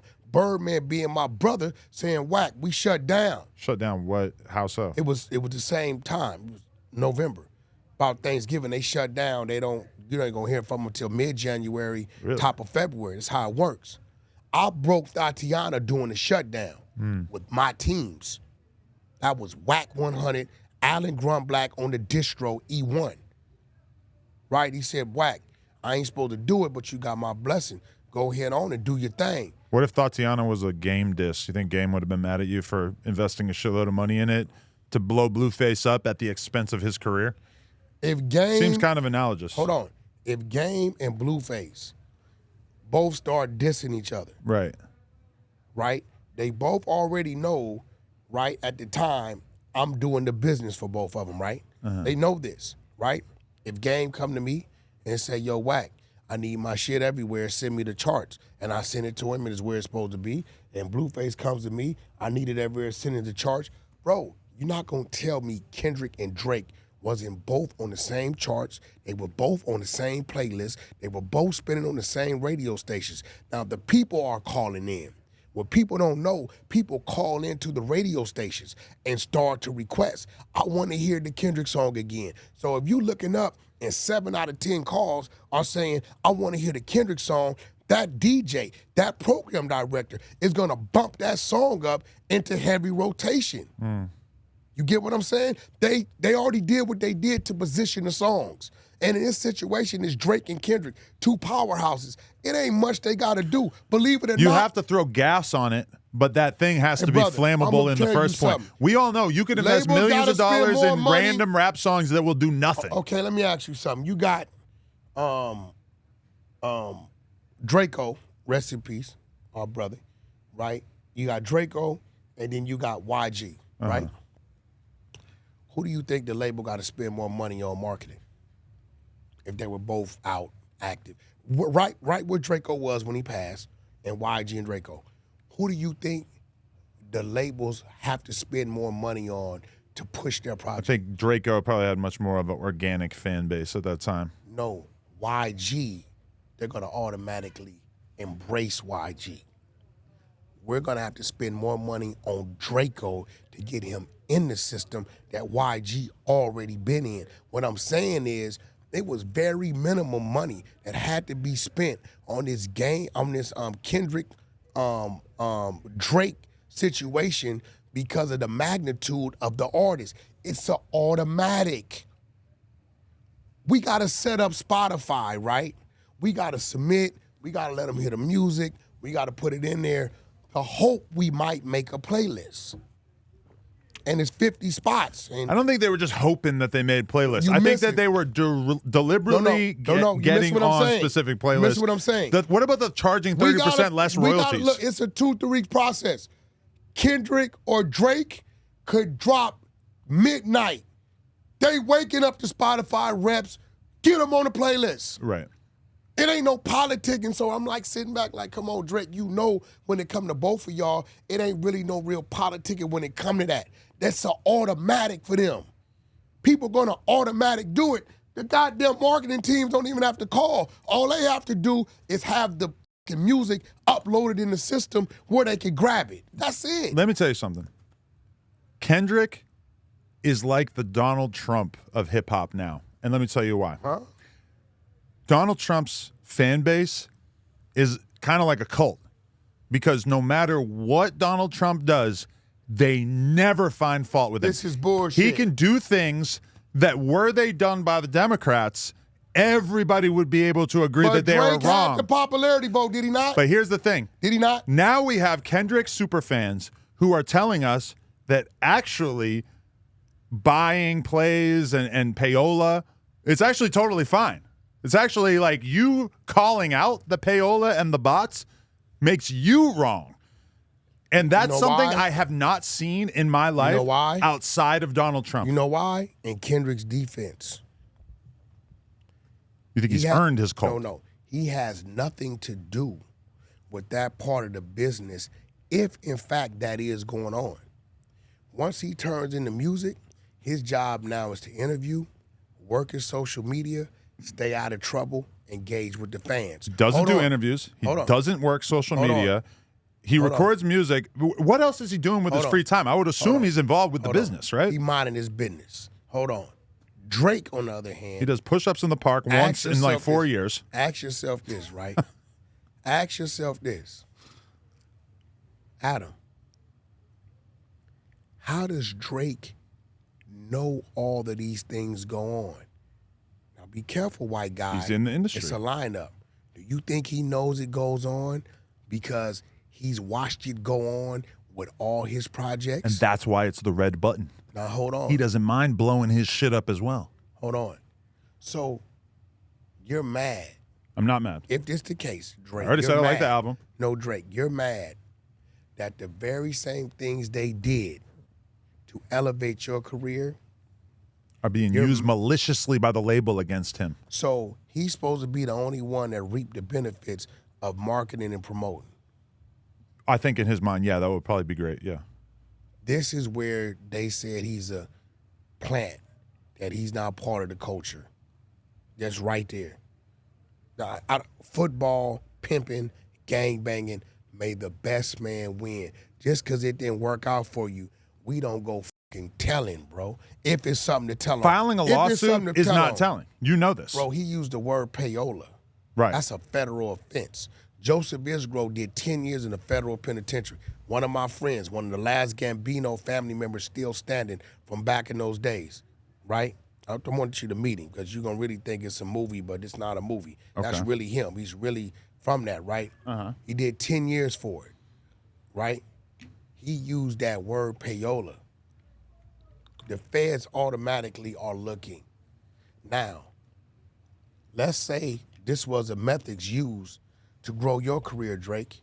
You know what you just did? If this is what's going on. But it's not just him, it's the whole industry. No, you know what you just did to everybody that's on the way up who may have needed the same boost that you had to get to where you at? You just hit the red button. If we eliminate bots and payola, that would be an overall net positive for the music industry. If that's what comes out of this, we're going to be looking at Drake like Malcolm X. But then again, he sacrificed himself for the greater good. But how about if we look at it and see that all Drake numbers would have been cut in half. Red button. He's down to self-immolate. Because Kendrick got the W. All fair in love and war. Hey, listen, I hate to see the day somebody take his girl. Drake's? Yeah, hey, bro, every dog have his day. My granddaddy, Robert Lee Jones, may he rest in peace, told me as a kid something that I didn't understand what he was saying. It was 1986. I was 9 years old. He said, the sun don't shine in the same dog's ass every day. Go on. Why? Meaning, Uh-huh. the sun been shining in your ass and you been victorious. Today, the sun didn't shine in your ass. The other dog got to shine. Motherfucker, you still a dog. Drake, it was still that nigga. He still was a ladies' man. He was still on top. It ain't like Drake's career was lost. I can understand a little bit. You might feel like it's a little bit of that. No, ain't no, bro, Drake's still that guy. It's been mortally wounded. Drake, no, in his head, Drake is still that guy. He's still out streaming everybody, still getting his money. I agree. Still But his career has been guy. permanently marred. No, he has an L on it. Yeah. He's no longer Floyd Mayweather. He already wasn't. He already took an L to Pusha T. Nah, we ain't gonna say that. I mean, he did. It didn't do no damage to him. I agree. It did very little damage compared to this. This did damage. Yeah. Right? And I said, now remember, Adam, I had Drake up 2-0. I was catching the shit from dudes on the West Coast. My brothers is calling me, what are you doing? You want our voices? No, I said, look, bro, I'm listening to the music. I got love for Drake. Kendrick the homie got love for him. First two, I got Drake up 2-0. I said, but I tell you this, if they keep rapping, Kendrick gonna out-rap him. I said that. And they kept rapping, and Kendrick out-rapped him. So what I'm saying is like, yo, bro, I don't really take think your he licks. he didn't out-rap him. He just made a big-ass hit. Now, how does a He song didn't become a out-rap hit? him. He just made a big-ass hit. He did. Are you on shrooms? There's two different things. It's making a big hit record and then being a great rapper. He made a big hit by rapping, right? Okay, but I'm just saying, how does a song become a big hit? You just said you worked Tatiana. people. You have to work a hit record in order to make it a hit. But when I say work, bro, listen, do you know everything that's going on behind the scenes, the grassroots marketing? I don't, and that's why we need the Sixth God to expose it. It's nothing to He's expose. a truth teller. He's the good You do it guy. all the time. Why do you create clips to an interview that's coming out in a couple days? People want to. Actually, we put our clips out at the same time that the interview comes out or after. What does Vlad do? He puts it out before the full Why? episode drops. To promote what's coming. Make as much money as possible. Exactly. Right. So look, bro, like it's a lot of grassroots things that go on. And I'm gonna be real. I believe Drake's overall personal team is way bigger than Kendrick's personal team. Probably. I really believe Since that. There's a lot more moving pieces Yeah, I to really his believe that. business. And listen, Drake is always in the eyesight of the people. He's working with young up and coming artists, right? You always see him working in social media to where Kendrick, you don't see that. Like Drake was ahead in all the things. This what authenticates this situation. You got an artist that does very minimum and another artist that's extreme. He stays in front of us. The new artist, up and coming, we see him. He's posting. He's right there, cool. And you got this dude that you never really hear from. Yeah, Kendrick is. And he outran him. He's woke Playboy Cardi. Extreme. So you have to give him lapses credit. in his But visibility. now what they want to do is try to minimize it and say, oh, this only happened because of bots. Now, this happened because that song is one of those ones. This happened because Kendrick's ideology and his mentality and his pen, right, put it together. Listen to this. Also the bots. Listen, no, we don't know nothing about no Lots of bots. Listen, bro, For sure there was bots. we could have a hacker doing bots. I remember a couple years that's ago. exactly what we're alleging. Where Yeah. Instagram, we woke up, they cut a bunch of people followers. Just cut them. Talking about they were bots. Right. I had people on my shit, till I hit, it'd be like 0 pictures, 0 this. I didn't tell them to follow me. Right. You get what I'm saying? I didn't tell this person to follow me. You can have a crazy fan out there saying, I'm a pro Kendrick, I know how to do something, I'm gonna do it, and he never know what's going on. You can't put that on him. Now, if Drake is saying internally there's a whistleblower at UMG then we're gonna see it. That but is I think what we it's need. a bigger picture. We need an OTF jam. I think it's a We bigger. need I think UMG it's jam. a bigger picture, and I'm gonna put it out there. UMG jam. Hit me up. My I DMs think are open. it's a bigger picture, and I'm gonna call it right now. Okay. If we look up, and out of nowhere, a month or 2, 3 months from now, Drake drops the lawsuit. Follow me. He just drops it and it goes away. I then want somebody to go do the research on if the UMG stock dropped after he filed this lawsuit. We could probably look that up right now, Slow right? down. No, slow down. Takes a couple months sometime.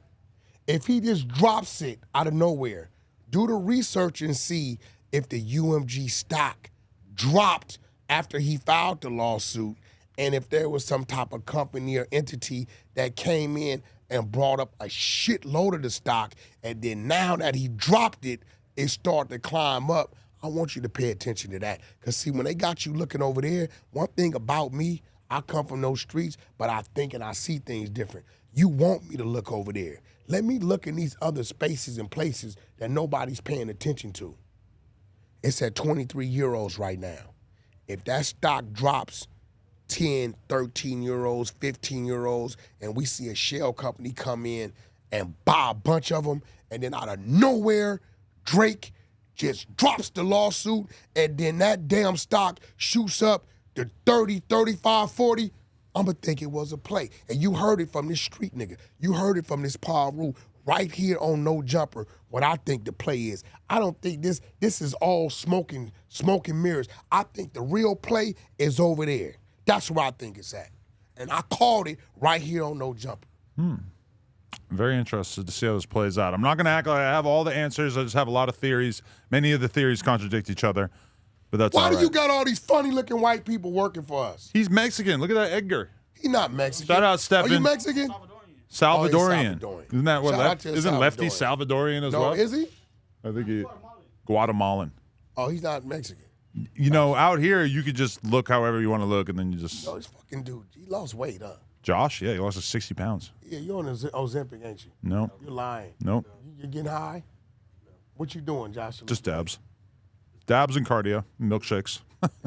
Yo, so, you know, we talked to, Sharp said he's gonna whoop your ass too, Josh. Yeah. We talked to Sharp. He called me, he said, hey, fucking Adam's a bitch. Did you really talk to him? I swear to God. Oh wow, how'd that go? Yo, listen, we talked to him. Did you tell him about? I talked to him so long, R&B got mad. Because we haven't even. It was ours. He's good for a long phone call, but we haven't even let anybody in on what's been going on with Spiffy or any of that shit. Nobody knows. What did he say? I'm gonna get your funny ass friend. Who's that? Me? You. Okay, he's gonna get me. Well, that's what he said. So I called him. Hey, get out of him, bitch. Didn't pay me my check. I said, well, actually, he did. I did. I said he did, but you were trespassing and you did some graffiti on the grounds. They had to call people out to assess what it was gonna take. That was a bill. Adam, he didn't snitch. He had you on camera trespassing on the property. Yeah. The other people next door said they don't know who you are, don't know why you were there. So he didn't call the police. So the time it took him to call people out, see what it's going to take to remove the graffiti, get the graffiti removed, time out his day, time out his team's day, it kind of like zeroed each other out, bro. So, you know, at the end of the day, you should just charge it to your video budget. Right. Which now I talked to Spiffy, me and Loose Cannon. Yeah. We got Spiffy on the phone. Spiffy told him, I didn't want to have nothing to do with it. You tricked me, right? You told me it was a troll, right? Adam has my back, as Wack's been telling me, and you tricked me, bro. And you know I'm a rapper, but you was selfish to a point to where you just was concerned about yourself and put this thing out in a malicious way instead of what I thought was a fun way. Right. So Spiffy's supposed to be doing an apology. Doesn't that sound like bullshit though? Like, how could he have possibly thought that his verse on that song was like a troll, funny thing? Like, obviously it was meant to be like he heard Sharp's verse as well, and it wasn't the most intense "we're gonna destroy your career" vibe ever. And I just want to jump in front of the fact that Sharp is doing streams out there with ever increasing view counts where he's basically saying that I am so hurt by that diss song. Number one, don't care. Watched it one time. Didn't even actually watch it to see what I listened to it, but I didn't hear what he was yelling at the camera in the intro or whatever. But I really do not give a fuck. He's hurt about that paycheck that he didn't get. Yeah, yeah. And I told him, I said, you should have did your homework, bro. He's a dumbass. He doesn't know how to do business. We had a contract all laid out for him that basically would have guaranteed that he would have continued to get money from his content for all of time. And I would have honored that. I would have continued to honor that even without him having signed it. Now, he bragged on his stream about not signing that contract. The contract was the only thing that was going to make sure that you got paid. Now, I would have kept paying him just out of the goodness of my heart, but he decided that he wanted to go around and do shit and pee on our dumpster or whatever. So guess what? When you do something like that, the 22er is going to play hardball, and I'm going to say, we don't have to pay you. And if you feel like we do have to pay you, well, bitch, go get a lawyer. I told him it wasn't worth the lawyer. It's definitely not worth a lawyer. That's the whole thing. It ain't worth a lawyer. We could talk about 10 years worth of this money, and it's not worth getting a lawyer over. The graffiti on the trash can, urinating on the trash can. You know, I told him it wasn't worth it. I said, you made a move, he made a move. He outthought you on it. He didn't get emotional or mad about it. He played the game with you, you know. So, I told him, I said, I actually let me handle it. Did I not come into the office and try to talk to you about Sharp? I said, Sharp, chill out, stop doing the bullshit. This what I know you got to stop doing. Yeah, he don't play with that. Mm-hmm. And you kept doing it. So now, you had a point to where, and I had to have a talk with him because Dash Unlocked. I said, bro. Yeah, what's going on with that? I brought in the Dash Unlocked. Because that's who he was supposed to be doing the mansion reality show through, with all the girls or whatever. Listen, R&B was there. We took the meeting, right? I said, yo, I'm bringing Adam in as a partner, getting points, right? Yeah, I said, I'm seeing this Sharp thing. He said, Wack, what's up? Sharp said no jumper. No, he's not. It's an issue. There's been some disrespect. Mm. What did Dash Unlock say immediately? About replacing him? What did he say? The whole thing? Yeah, what did he say? What did he say the minute I said he's not up there? They're going to replace him with Big Church. No. He said Sharp is done. Done. Listen. Oh, Lord. I told Sharp this. Hold on. I said, Sharp, I told him. He said, Wack, I know you brought into a partnership. I said, I'm bringing Adam in with me. I said, now, I got to go talk to Adam. I said, because Adam has what we need him to do has nothing to do with what you're doing. I said, but if Adam says absolutely not, I don't want him on the platform for whatever reason, you doing all this and you shutting doors.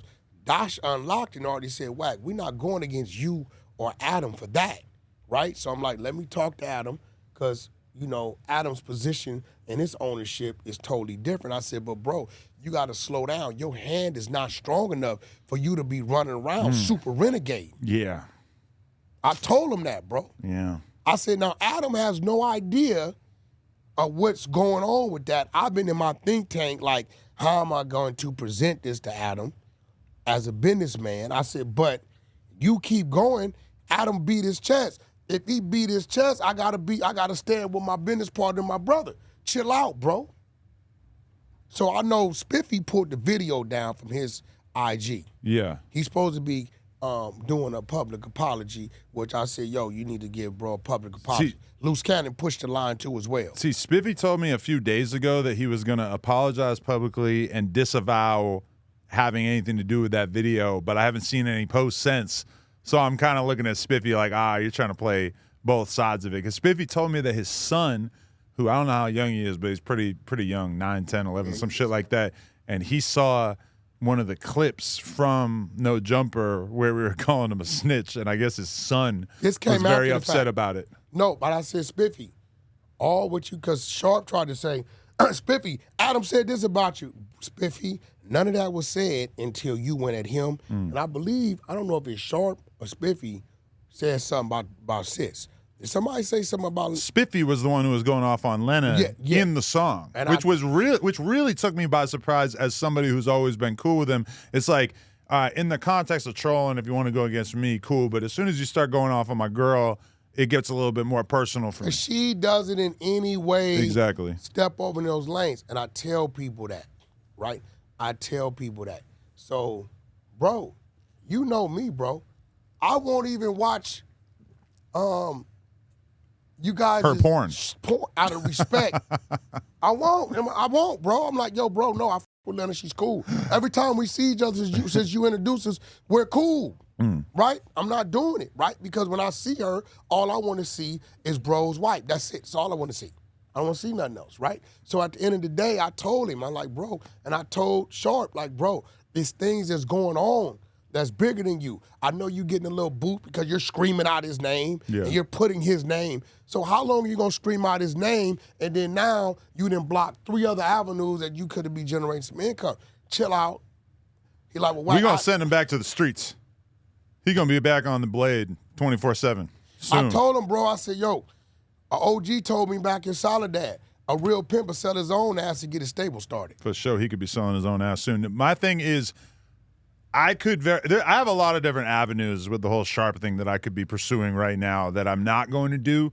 I'm not intent on overkilling Sharp, but at the same time, it's like, you can't look at me like I'm doing some crazy next level shit just by like having you have a conversation with Spiffy, which, by the way, you did that all on your own. It's not like I told you to do that. No, you didn't. It's not like I'm Me fucking. and Loose Cannon thought we did what we supposed to do. Even the money thing, like, it's like, you know, we would have continued to have a straight up relationship in that regard. You decided you wanted to do this weird ass diss track thing or whatever, so I'm gonna fuck with you, and I'm not gonna pay you.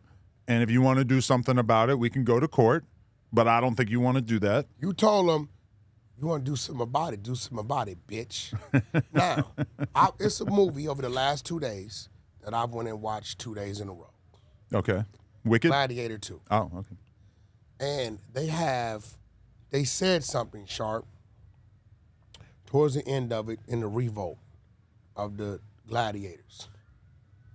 Dude gave him a wooden sword and said, this is what you're going to have to fight with to get your freedom today. Dude then kicked the gate open. The guard that gave him the wooden sword, the gladiator took the wooden sword and lunged it in his neck and told him, wood or steel, a point is still a point. And Sharp, you ain't sharp enough to make a point. You gotta chill out, bro. I'm just telling you, keep swimming, you dog pedaling, work on your backstroke. But bro, chill out. Let me try to massage the situation, you know, with this other thing. Adam's a partner in Dash Unlock. And then you have the situation, but my partner is telling me, Wack, I know what you presented, that rollout. We need that rollout. And we're not going against that for that. I said, well, let me talk to Sharp, let me talk to Adam, but chill out, bro, because the 22ster, he has you in this scope. My whole thing is like, I never wanted any problems with Sharp. I actually always thought we were going to go out of our working relationship in a respectful way, in a positive way. I always looked at him with some respect because I felt like he wasn't going to do the bullshit victim angle that a few different hosts who left the platform did. I'm tired. I got to wake up. And so then, oh my God, he's smelling his wife's underwear, his R&B's underwear. Y'all keep R&B panties with me. It wakes me up. Jesus Christ. Keeps me focused. Wish I had some Lena. Yeah, I know period you always panties a in my day like pocket, that, yeah. day late, dollar short. But Either way, I never expected shit to go so badly with Sharp. Now, boy. But he's Tony obsessed. Montana on Scarface. He's obsessed with playing the victim, and I realize also that he's obsessed with like feeling like he took a W in this whole little thing. Because I've seen a clip of him talking about the diss song and talking about how he knows that I'm so fucked up over this diss song. Sharp, nobody is falling for this. We know you bought views on this. Nobody gives a fuck. We see the views completely stall out. We know that shit ain't going up anymore because you bought them in the first place. Sharp, you keep fucking around, we're going to report you to Drake. I mean, really, this whole battle ended when I got Drake to respond. When that Drake, was bad work. I mean that nothing could ever be worse than that. I only wish that I had saved that for a more opportune Do you time. think? I wish I had let it out at like 4 a.m. when he was on live stream, so he had to react to it in real time. I seen That Joe would've been the Budden best. say, Wayne said he tried to call Kendrick. Yeah, Kendrick yeah, didn't I've seen answer, this. and he believes that Wayne went to the booth. Do you think it is at this point in time, with Kendrick being a Tasmanian roadrunner devil in his bag, he's a very dangerous man in that booth. Do you think it would be wise for Wayne to respond to Kendrick right now, giving Kendrick the opportunity not to take down one, but two, a teacher and a student? Do you think it would be wise at this time, not summer, not after Super Bowl, right now, for Wayne to respond to Kendrick and give Kendrick that opportunity to do what he's doing best right now and possibly take down the teacher of the student that he just took down? I kind of feel like that battle might end up looking like Mike Tyson and Jake Paul, where like I think Prime Wayne We're not for talking sure about Prime Wayne. could have probably manhandled Kendrick. Kendrick right now, Right now. with the bot army that he has built up. No, it's not no bot army. We ain't doing that. With We're not doing the that. amount of glazing, just not even the bot army, but the real life fan army as well. They are engaged. They are mobilized. Listen, I consider think you should Lil wait Wayne till one of the greatest of summertime. all time. I think you should wait till summer, I don't take know. a shot back if you're going to do that, because Wayne said he doesn't do diss music. He doesn't do battle rap. He said he don't know how to do And he that. hasn't done a lot of it throughout his career. He said that 10 years ago. He throws bars at people, Yeah. but in terms of really making like a scorched earth diss track, Yeah. I don't know. Wayne's a guy, okay, you give him a beat, his verse versus his verse, we like, yo, Wayne gonna kill it.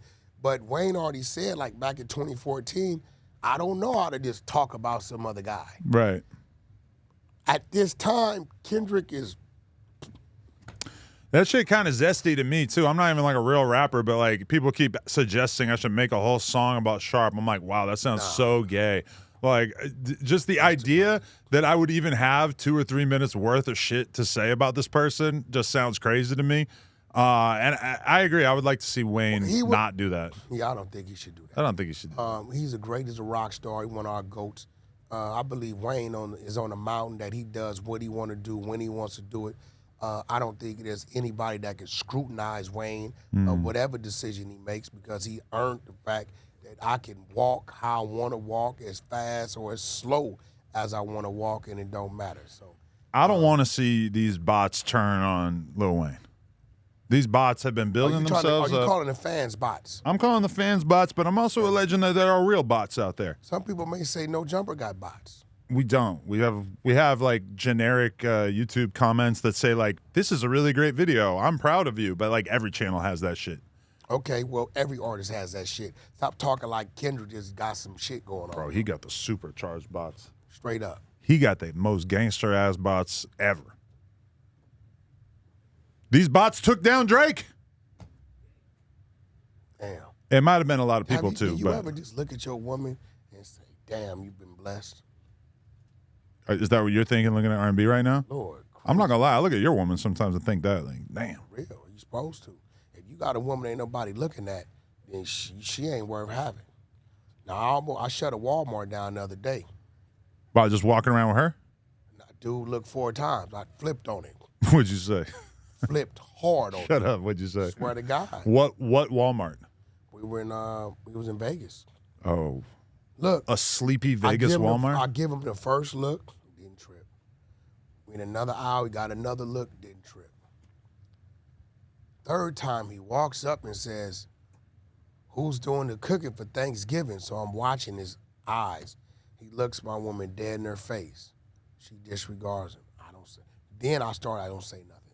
He walks to the self-checkout, and what I did, I set him up. I turned my back to him, 1,000, 2, 1,003, and turned, and he's looking, staring. Oh, God, yeah, that sounds a little I weird. went penitentiary on him. Yeah? Beeline straight to him, nose to nose.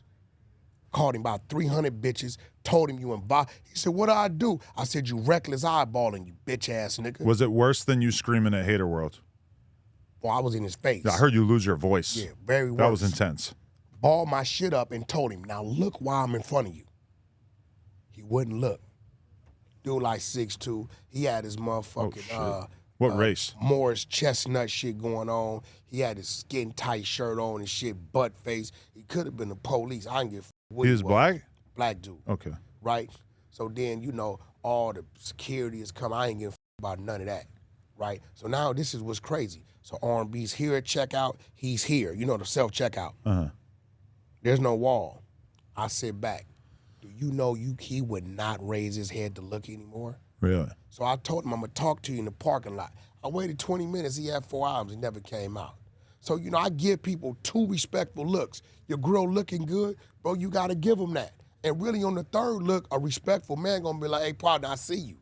You can respect that. But if a person keeps looking as if it's not a man standing on the side of her, then he's showing a disregard and disrespect for you, and you gotta smash it. It sounds like you were dealing with like a real deal dyed-in-the-wool pervert. Like the kind of guy who I see this type sometimes when I'm out in public with my girls, like they'll just be staring so hard and you start to realize like this ain't a tough guy.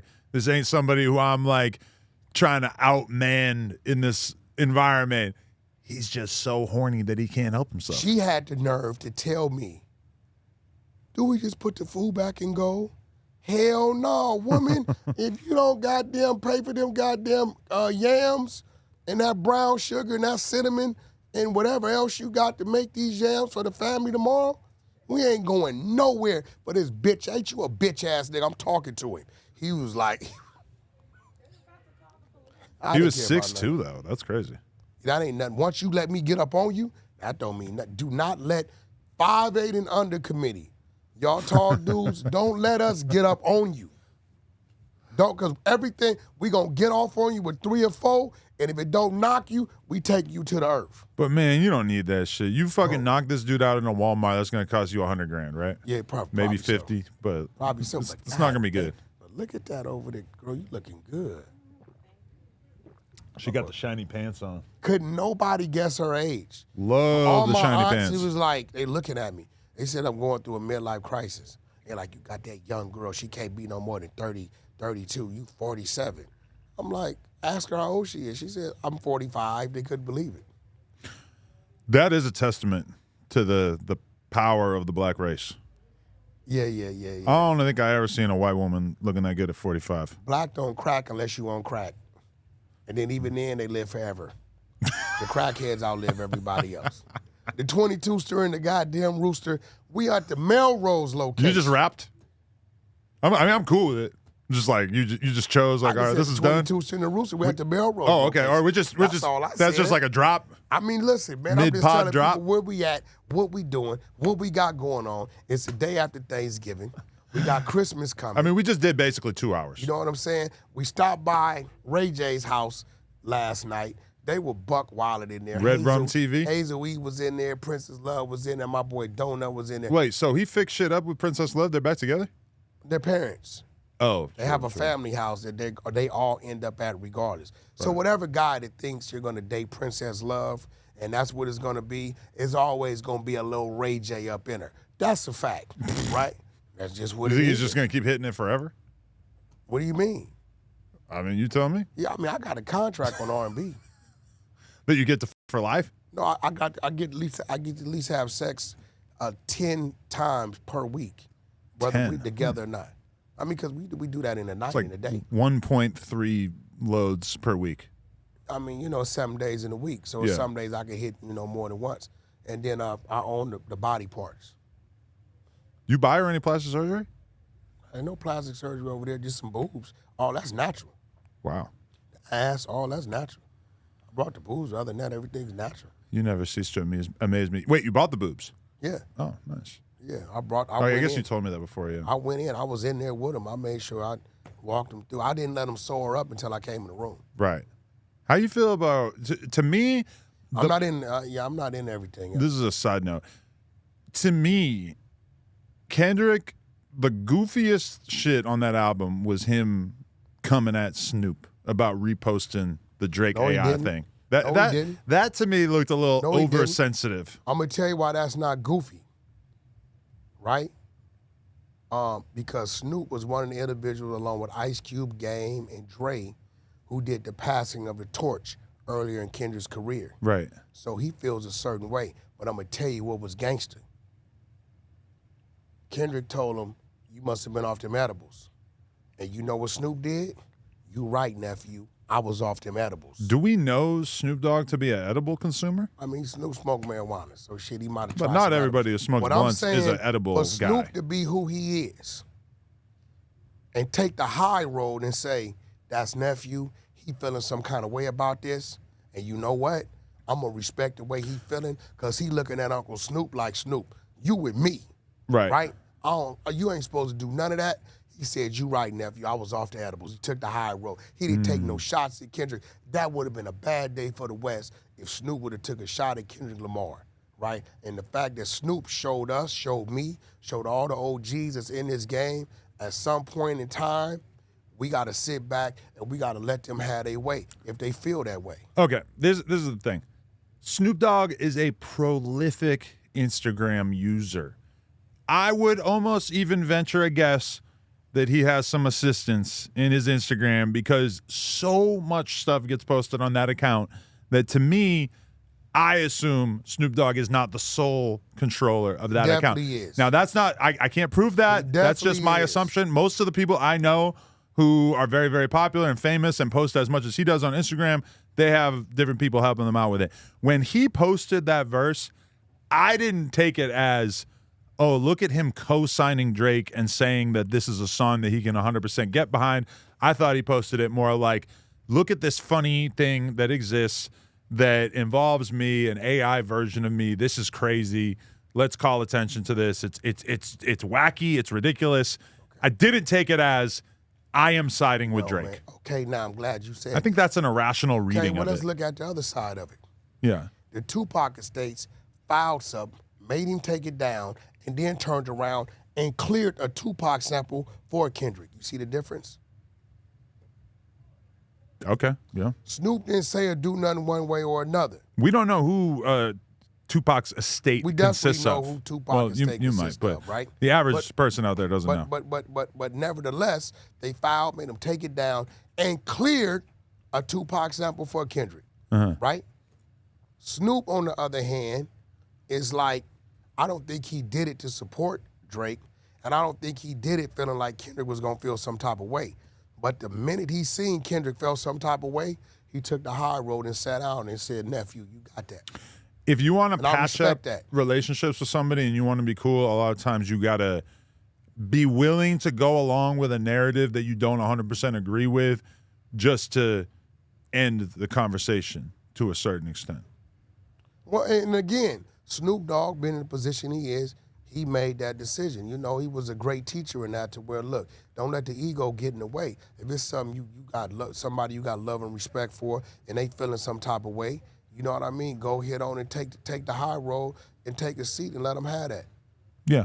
You know what I mean? So, you know, that's what I took. It was a lesson from Snoop, and I believe Kendrick is going to respect that. Let us also recall that at the time that AI Drake Tupac Snoop collab came out, it very much felt like this was a battle that it looked like Drake was going to win.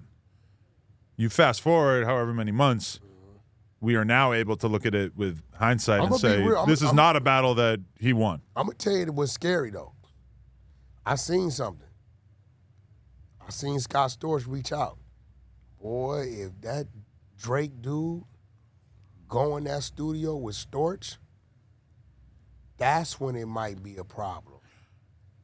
Because Storch, on what he does when he's cooking from scratch, what he got on the drive, when he's cooking from scratch and it's something that he wants to do and he said he wants to work with Drake, he's going to produce something so crazy to where it's going to make Drake get in his bag and go somewhere he hasn't been.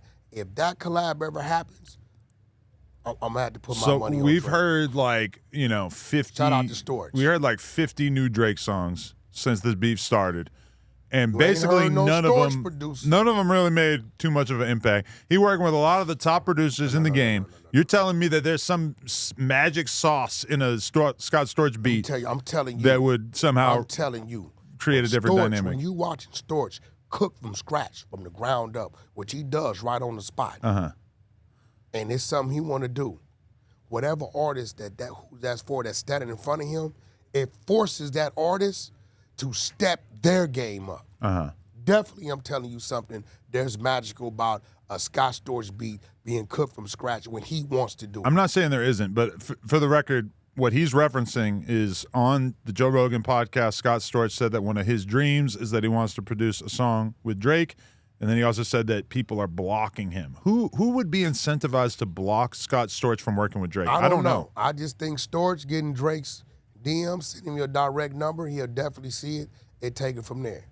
Listen, if they continue to not work together after he said that on Joe Rogan's podcast and it made the media rounds on all these platforms, like Drake for sure knows if he continues to not go out of his way to work with Scott Storch, that would be very, very interesting.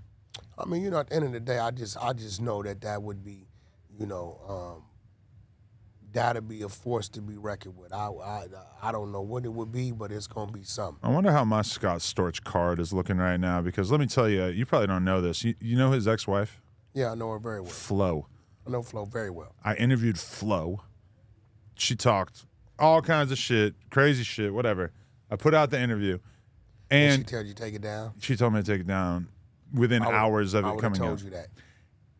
Because she was pissed off about the reaction that she was getting from certain people, whatever. I finally ended up taking it down. So, I've had conversations with Scott Storch in the past on Instagram and stuff, but we never got around to doing the interview. I figure her story sounded interesting enough that I wanted to do the interview anyway, and then I still had to take it down. I don't know if he's even cognizant of this happening. Pretty sure Flo's problem is she has this thing in her head that she made Scott Storch. Yeah, she went to extreme and I had depth to tell about Flo, that. I know Flo. You heard me talk to Flo before, R&B. I know Flo. That's my own girl. Flo used to hang out with us in Pacoima. Oh, Lord. Right? That doesn't sound also good. Respectful shit, nothing crazy. All Right? But I had to tell Flo, well, Flo, actually, your ties to Scott Storch is what gave you a face and a voice to the people you know. Now, I will say, Flo, that yes, you stayed down with him. Yes, when he was coming back up and he needed a crutch or two, right, you did what a woman was supposed to. I give you that. But you ain't make no damn Scott Storch. Scott Storch was already Storch. You only dealt with him because he was Scott Storch. Whether he was a Storch of up or the Storch of down, it's always value in Scott Storch. As long as he has them damn fingers, and even if he doesn't have those fingers, he has that catalog, Storch will always be Storch. He's a legend. He's a great. Like, can't nobody make Scott Storch today. You can assist, you can help, you can throw a line too, but other than that, like Flo, no, you did not make Scott Storch. We argue about that all the time. It's gotta be tough though to manage/marry somebody and then have your contribution basically erased, and that person gets to continue to go on with their newly improved career, and you get no credit for it. That's a fact. I can't even remember any of the crazy shit she was saying. It was pretty She entertaining. says all kind of crazy shit. Yeah, listen, I know her. Know her. Okay. I know her. She calls me. I know her. So it's like, she listens to me. That's why I told you, she said you take it down. Did you? Oh, you did call me. You were one of the people who called me. Oh, yes. I know her. It's kind of a blur. Yeah, so, shout out to Flo. She has Cocoa Nugs. Exactly. Cocoa and we Nugs did a is collab. Marijuana. No, it's a chocolate I know. edible that looks like marijuana, Yeah. but it's not marijuana. Yeah. Something like It that. looks exactly like Cocoa weed. Nugs. Yeah, shout out. Cocoa to Flo. Nugs. She loves Scott, but every now and then she gets pissed off at something.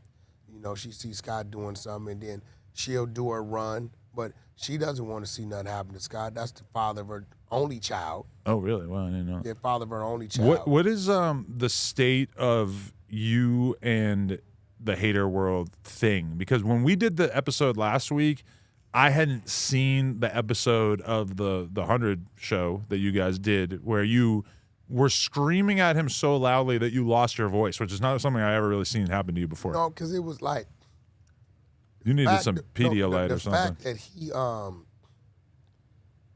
when I said, yo, bro, I didn't know none of this. And he was like, well, you came in cool. I came in where I always come in.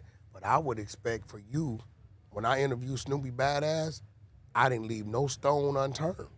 Everything that I had said on social media or at a podcast without his presence, I said with his presence. And I just kind of felt like, you know, you didn't say none of that. And I kind of get it. You know, it's a little different when you're in front of a person and you look around and you see what's going on. You start to realize a lot of people lie to people about people. Oh, Wack ain't this. Wack's 5'2". Ain't nobody f***s with Wack. Wack's did. Then you get in front of a person and see what shit. That ain't the description. And if I play that way, I know it's gonna go a certain way. And I think he just made the decision, you know, not to say it, but it was like, I didn't know none of those things had been said.